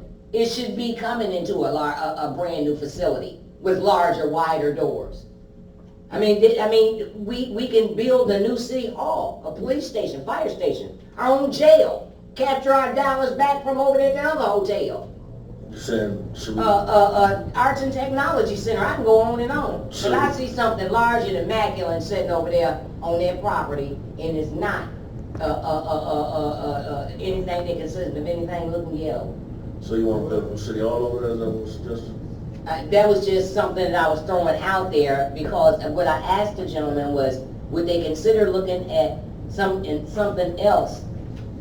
We have a lot of property throughout the community that is utilizable for many of projects. But as he stated, there's a time frame on whatever dollars the government has for them to utilize to put this thing together. And I'm sure it takes a large piece of property like that. I'm just one person, one vote, and it's not all my say-so. I'm just sharing my thoughts and my opinion. So do you want to push it forward, or do you want to go to city manager? Whatever you want to do. Okay, Well, let's hear let from Commissioner. Commissioner Henry? Thank you. You know, we constantly give stuff away. And we just did it right here at 126 Main Street. So and you hear all the reports. Reports been coming out since 2004 that we have enough affordable housing and we need the middle rate. So I'm going to ask the same question again about opportunity zone. We could have did the opportunity zone for Pipestone right there, but we didn't, and we lost. We took a bite out of us. And I'm going to ask these gentlemen, would they look into the opportunity zone? It's an opportunity to grasp money at the end, a big portion of the money. And it could be 5 years, 7 years, 10 years, 15, 20 years, 25. But it's something that I would ask you guys to look into. And it might be something that will help you, help us. Thank you. There's still some liquor stores over there, 3 of them, man. 2 of them. And a bar. And Sunday Spot, yeah. I wasn't. President of the Historical Preservation Society for Clinton Harbor and surrounding areas, Michael Hoyt. You know, the Mercy property is such a sensitive issue with our community. It means so much to so many different people in so many different ways.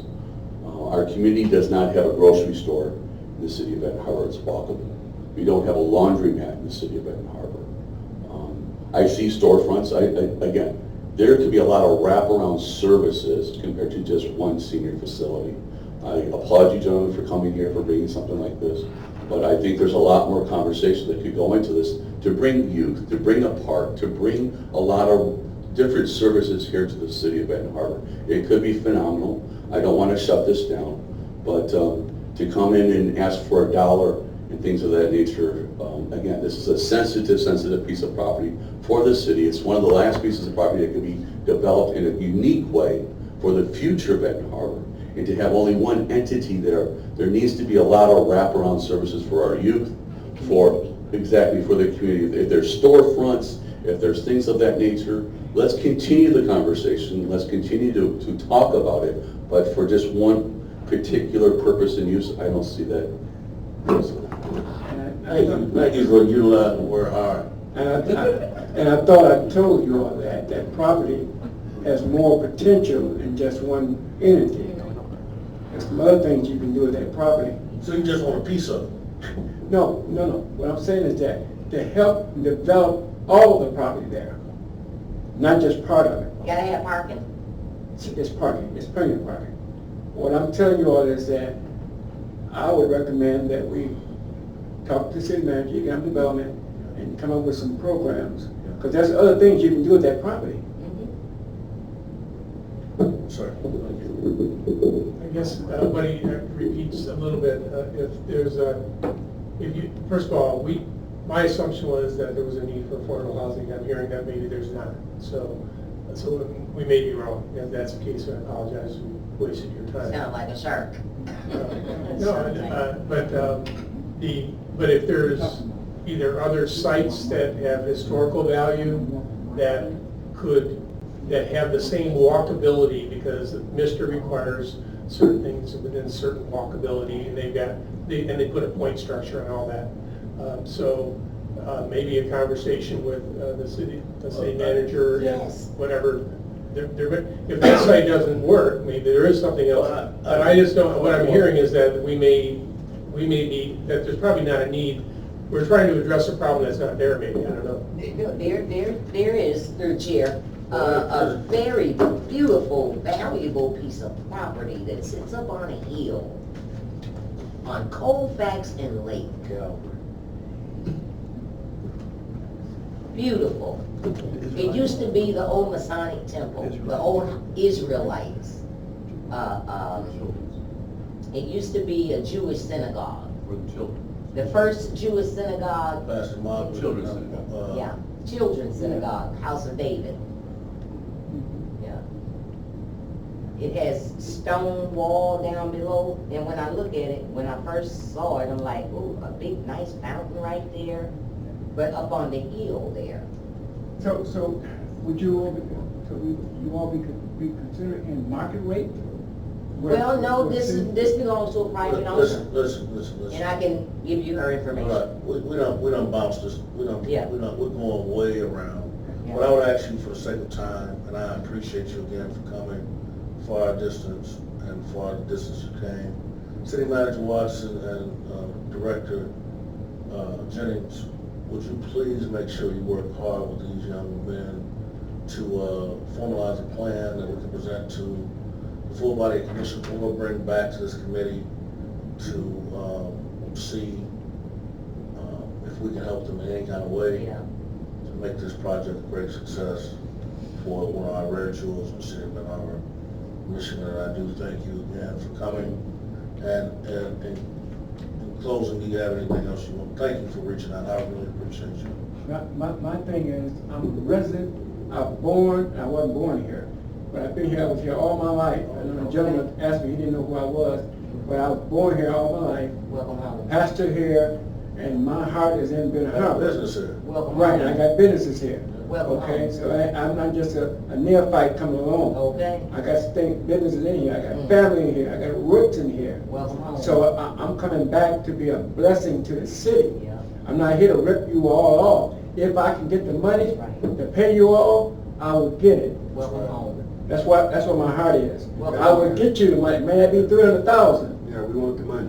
All right. But I understand that. But if I can get the money, I will get Welcome some home, money. Pastor Askew. So, Thank you. And can we get something more visual?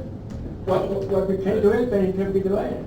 Oh, well, no, I'm talking about maybe your past projects. There are examples of the kinds of things that can happen, and there are those kind of Yes, visuals. yes, yes. Please, thank you. Yeah. I greatly appreciate that. No problem. Thank you all. And thank you for your time, I really do appreciate it. I know and I believe the reason why it came like this because we moved so fast to bring you here, which was on both of our parts to kind of bring new development to Ann Arbor. Yeah. So thank you. All right. We definitely be in contact. What are the next steps that we call the city manager? City Manager Watson and the Director Jennings, and they will set up an immediate appointment with you ASAP so we can get this handled and established. And I do appreciate Brother Drive for all the way from Detroit, Michigan. Detroit is in the house. All right. Take care. You too. You got something you want to say before you leave? Me? Oh, no, I'm just here to listen, and as far as the project is concerned, I think that, okay.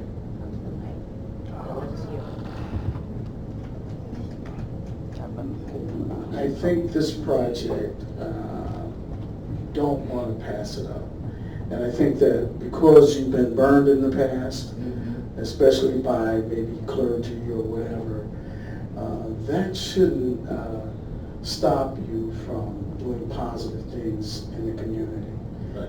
And this brother, of course, he's passed over quite a few different communities to come back here, even though he lives in South Haven, to come back to his roots to make sure that if there's something that develops in this community, it would be something he can be proud of because he's from here. I'm not from here, so I can't really say what he can say, and I don't have the heart as he has, but I truly believe that this is not something you want to pass up. I think it's best to be more creative and make things happen than to pass up on things that could happen. Exactly. Does that make any sense? That does. Like, be creative. Yes. Thank you so much. Well, like Detroit. It sounds like you'll get a little happy there. Get stirred up. All right, lastly, discussion on the purchase of 200 Paw. I think we fully have vetted this. Is there any more, you can come forward if you want, they've come from out of town again. Discussion of the purchase of 200 Paw. First city manager, we had to put out a request for sale or for purchase. Did we find out if any offers had even come through? No offers have come through. Right. So City Manager Watson wanted to make sure that it was our committee, for the sake of time, that says that we want to sell the property. This group is willing to purchase the property at a cash price, am I right? Yes. For more than the city manager said it was on the market for. How much is that? How much was the purchase, how much was the I grant? believe it was actually right around, I believe the asking price was on 180, and I believe our offer He was said it was 175. 150, I think he said. Or it was 150, then When yeah. he came in the room, he said it was 150, you guys offered 180. 185. He asked us, or he stepped out. He stepped out. It was one, I think, Mr. Garrison, It's recorded. yeah. All right, so we had it, and Okay. Yeah, our contract's for 175. yeah, I think he said it was 150 when he came back in the room. Does anybody have any objection to selling property for money?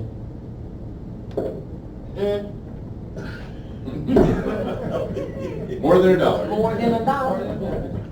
And how long? Is that a motion? How long will it take to close? Yeah, No, I'm saying if we approve it for us from the city, the legal documentation, how long will it take you to get funding? funding would come right away. The contract is, We also agreed, this entity, I believe, agreed with Clerk Thompson because she had an issue with the polling station. We put that part of the agreement that once a year, or once every 2 years, we'll have an election.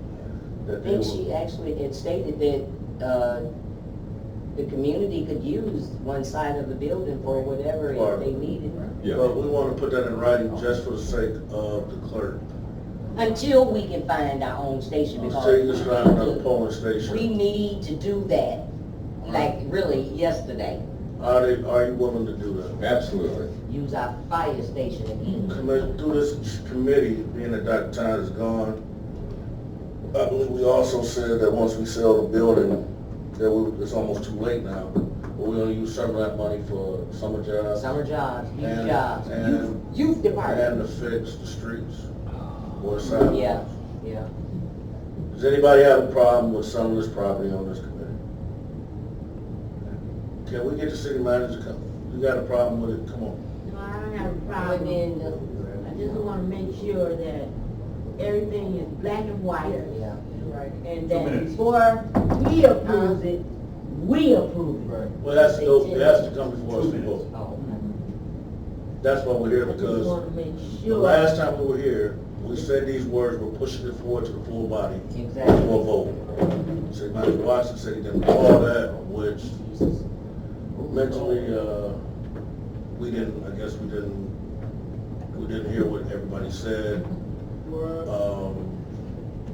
Did you hear that? All right, so I don't want to have a consensus here, but we do have 4 commissioners. Does any commissioner right now have an issue with pushing this forward?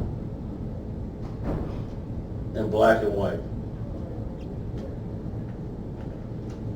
Anybody on this committee? The entity is called Justice Grow. Again, they get people out of prison who've been wrongfully.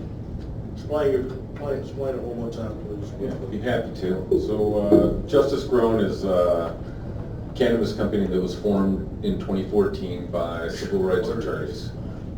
Yeah, it's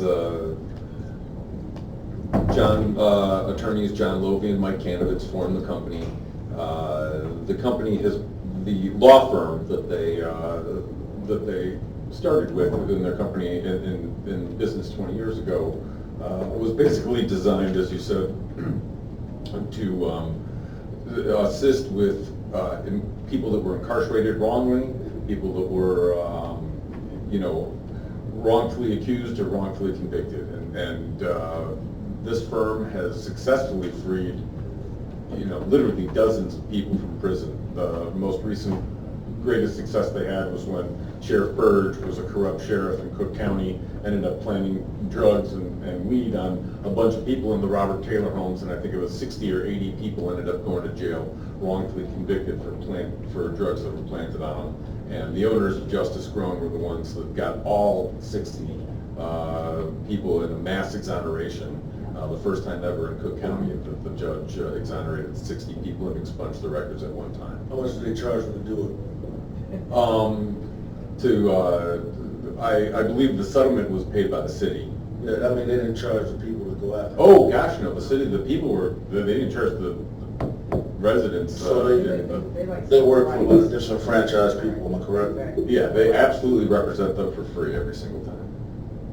Yeah, these guys are, like I said, modern day Robin Hoods. Like I said last time, they're out there to do good, and which is why they 5 years ago got into the cannabis business, because they see the corollary between their goal of resolving social justice issues and bringing, mostly black men that are wrongly incarcerated for minor drug offenses, and they want to get part of, the cannabis movement to, employ these people, get these people, legally using cannabis, not, having it part of it should be part of the solution, not part of the problem. Question for Yeah, and thank you, and I apologize. I would like to introduce Franz Degand, who's also one of our colleagues at Justice Grown, who gave us the honor of coming out with me today from Chicago to join us here. I was just wanting to know who you were. Oh, okay. Pronounce your name again. It's France again, Haitian parents, so. Okay. Nice to meet you. Pleasure to have you here. City Manager Watson, what is necessary and needed for us to move this forward for the purchase of this property? What we need to do is basically get a resolution together to give to the commission for the purchase of the property. And then work out the logistics after that with the attorneys and the city attorney and their attorneys for purchase agreements and things of that nature. But first thing you need to do is get it in front of the commission to be that property be sold. All right, so we need a resolution tonight.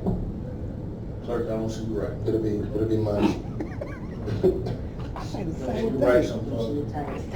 A resolution for the sale of 200 correct. to Justice Grove.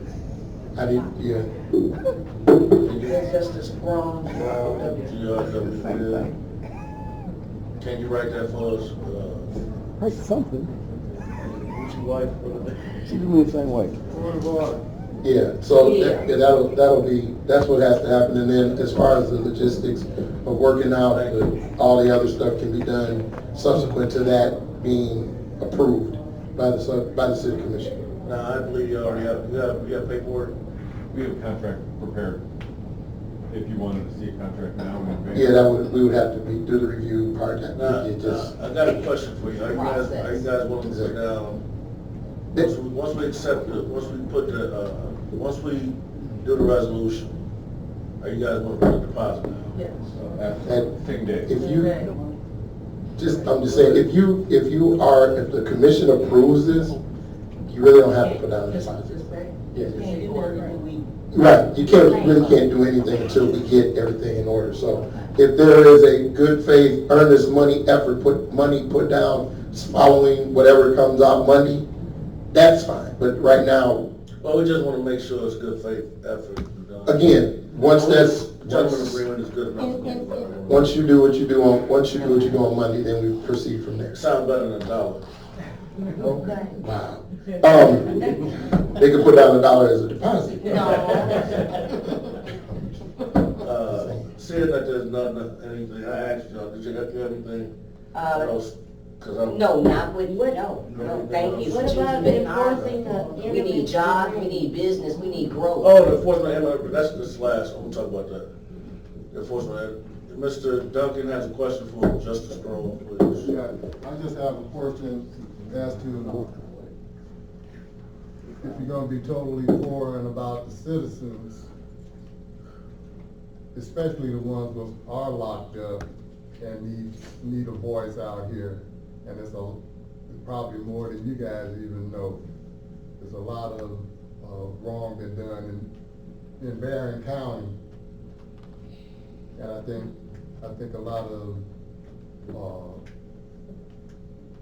interest ought to be put towards some of the people that are locked up. Cases reviewed, because you were speaking about drugs being planted on people. It's the same thing here. It wasn't no different. So, am I right? They know what they're doing. If I'm wrong, you tell me I'm wrong. They know what they're doing. Yeah, we would, I mean, if we had instances, we would actually defend those citizens. Exactly. We need you here protecting the citizens. Just like the police need somebody there protecting them too. And that's what good citizens do. They keep an eye on them just like they keep an eye on us. So thanks for coming to our community and help us out. Yes. Thank you. Thank you. Thank you. Thank you. Very much. Oh, go ahead. There we go. Mr. Lloyd. I have to be acknowledged by Mr. Seeds. Go ahead. Michael, I have a question, because Kevin Brown's a friend of mine. I know he's Who's really. Kevin Brown? Mr. Carl Brown's son. He has a question as to what will happen with the name. I have a question with what will happen to the name of the Carl Brown Center. It was named after him. It was dedicated to him. You don't have more history about Carl Brown than I do. That was my cousin. I know, I just said that. Again. Kevin I already talked to Kevin about that. Kevin already knows they're gonna leave the name of Carl Brown. We like to hear this publicly for the Well, I record. said that the last meeting if you came.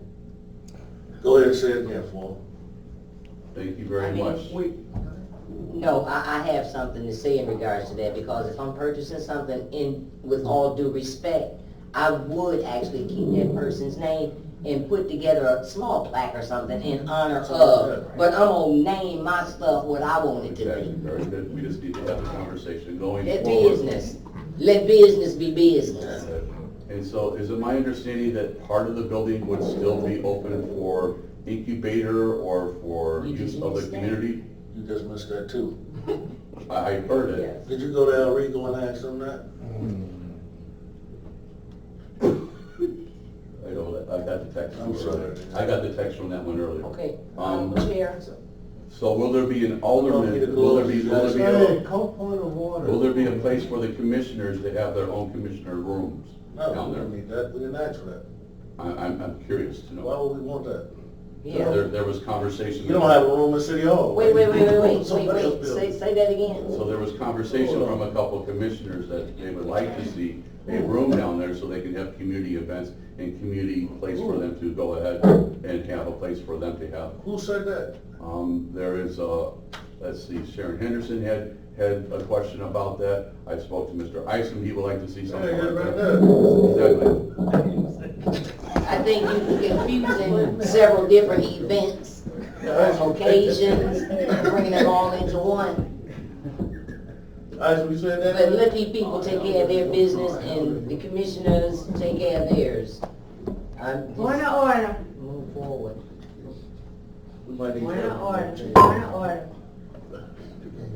You want, you said, Isom, you want a room down there? No. Hey, y'all making a joke out of it? So that's what they were Keep the doing, joke more than going. likely joking. Point of order, Yeah, Chair. he knows what, Please stay on the agenda items. Very good, have a good night. you too. Well, listen, let me say this for the record. Let me say this for the record. When you suggest somebody said something there in the room, Mm-hmm. they have a right to answer. If he said Mr. Isom wants a room down there, Yeah. Mr. Isom has the right to answer. Mr. Isom just so stated he never said that. So why don't you point to order him for saying that he wanted something that he never said? Didn't he just say it? You right? Point of order. Can y'all Sir, go- that- Chair, will you No. please stay on the agenda? That just really didn't sound right to me, as a commissioner and just knowing my common sense when it comes to law. And the things that we can do as council members and the things that we can't to make such an insinuation. Point of order. Point your order. I'm trying to get some order in here. We Oh, have yeah. it. And with that, I just wanna thank you guys. Thank you all. The enforcement, I'm gonna be real quick, give me 2 minutes. Enforcement of eminent domain, thank you, we're pushing that resolution forward for the person to inform for. Please know that hopefully you can reach out to those who said they want a room down there. I've never heard that. We don't have a room here. Okay. Order. Thank you. Well, thank you all. We do Thank you. appreciate y'all coming so far. Okay, eminent domain. Eminent domain, the purpose of eminent domain is the fact that I do believe that, for the record, we have a lot of people who've gotten property from us, and I'm not knowing what they suggested they were gonna do with it. Yep. And I do know that that building that's right across, what was his name, Pete Mitchell. How long are they supposed to keep that name up there? Where? Pete Mitchell and Daddy. Oh, over in, Yeah, is his name still on that building? the old post office. What difference Yeah. do it make? We're talking about eminent domain, point order. I asked the question because the reason why we asked the question, just for your privy, is because we've had a lot of people who purchase property and said they want to do certain things to do it. Like they were gonna put gardens and they were gonna build houses and florists and all that kind of stuff, and now they're using it as romper rooms. We had a party going on Friday night, that the noise was so bad, the only thing you heard was somebody hollering about B's and H's and niggas. And Where? I was down in the Arts District on the rooftop over there, they were having a celebration on Friday night.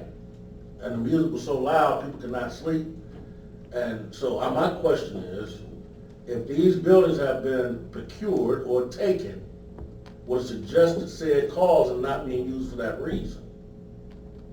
And you know, that's something, Honorable Chair, that we need to take a really good look at, because as a Brownfield Authority board member, when chaos really started breaking out, I asked for that very language to be put into a document when it came to the old Sears property.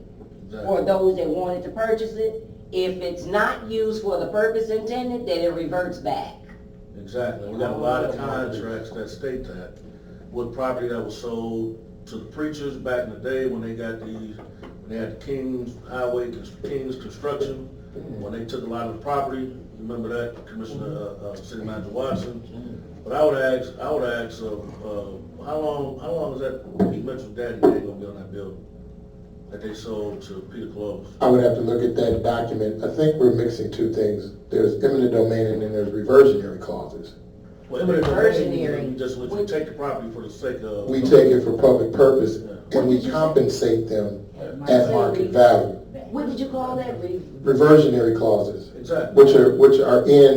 Which you put in contracts, like you just said, Commissioner. Okay. That if you got a plan and it says 5 years and you don't do it, it reverts back. Okay. Because if you do it under eminent domain, you have to state the purpose that you're gonna be getting it back for public use, and you have to compensate that person. At the market rate. At the market rate. Now, I'm just saying, if you're gonna pay market rate on something that may have been hypothetically given at $1, I don't know what the price was. Now you're gonna pay market rate on it based on what the improvements and everything, you may be out of more money. Yeah, but if we do something like Harbor Shores, and Harbor Shores said they don't make no money. But that's, again, Matter of fact, that's our property, so we don't have to do that. It'll just revert back. you would have to go after the contract. You wouldn't do it under eminent domain. That's what I'm saying. It's broken. Yeah, so. Eminent domain is where you basically take something because you're gonna use it as a government to further your governmental So operation. say for instance, we take Whirlpool, we'll have to get them how much it's worth? Yes. Thank you. I'm here to revert back to what you just shared with us. I was outside for the art hop. That music shut down at 9 o'clock. Precisely at 9, yes it did. I was there. It did not. I got a video recording of the whole thing. Great. I can tell you that do you know who the band was? I do exactly know. And do you know who she was? Who was singing? Meeting out and talk No, I'm talking about the rap. Point of order, we're talking about The image. roof, wait, we need to clarify something. The rooftop was totally separate from, I think, what you're sharing with. That was Julie Laurent, who had her band on top I'm not of. talking about Julie Laurent. Julie Okay. Laurent. I'm talking Yes, about. that's why I want to clear, yes, I'm talking from about United Way. The rap group, It was a rap group, a son rap, a son raps. Where? One was grabbing his, up top, son. yeah. Was grabbing his. I'm not aware of this, and I was right across the street in an open market, in an open area. I never heard this. You must have been, Loaded? No. you must have. No, I mean, so this took, wait, so just, this brings some more questions. So there's things going on in the art community that I brought to your attention 2 years ago, remember? Pecha Kucha? Yeah. Okay, grab them by the you-know-what-up. So there's things going on in our community that I've asked you to take a look at. Now it offends you, and now you want to take a look at it. Whoa. What do you mean it offends me? Apparently it offended you. No, it It doesn't. didn't offend you? No. You said people were awake all night long. No. Let me share this with you. Okay. You couldn't hear him from Waterloo. I wasn't in Waterloo, I was in Benton Harbor. So what happens is, when you have elderly people who live in that area, who stayed up all night listening to the beat drop, and people talking about bees, you know what the word that bird is, right? Yes, I do. H's, you know what that is, right? That's offensive language. There's an ordinance for that. There's an ordinance for that. It should be imposed on them. You were there. I didn't hear this. That's why I'm questioning. The band that I heard is different. All right, so check this out. Lastly, they were serving beer. And I want to know for a fact, if anybody says we're going to press the issue, did anybody have their liquor license going? Because somebody said it was a rental, and they had no business taking donations for beer and alcohol there. I didn't step foot onto that property at all. I can't tell you what took place. You didn't step foot? Nope. Hawks Nest, I did not step You in. knew where it was. I was at the Blue Container all night long. Lastly, City Manager Watson, isn't there an ordinance about hanging stuff on the side of buildings, lifting light up signs and all that kind of crap? Yes, there is. There's one. They were doing that. Yes, they did. I saw that the skeleton sign is still there, I think. Yeah, I actually talked with code enforcement about getting that removed this morning. Because, Do we have any poles we need to replace? any who? Poles, light poles. Yeah, there's 4 that we're still waiting on for the art. Thank you, City Manager Watson, thank you. They haven't been replaced yet. Committee, I do But appreciate we you coming. released the money. No, ain't paying no money. We got the money here, David. Actually, that was on my list here, the lights were lit for, right here, 3 or 4 Bring lights. bring that to Park and Rec. We do appreciate you. Thank you for coming out. man. You're more than welcome, Mr. Cease. Drive safe tonight. I will. Okay. I need to ride. It's called Uber.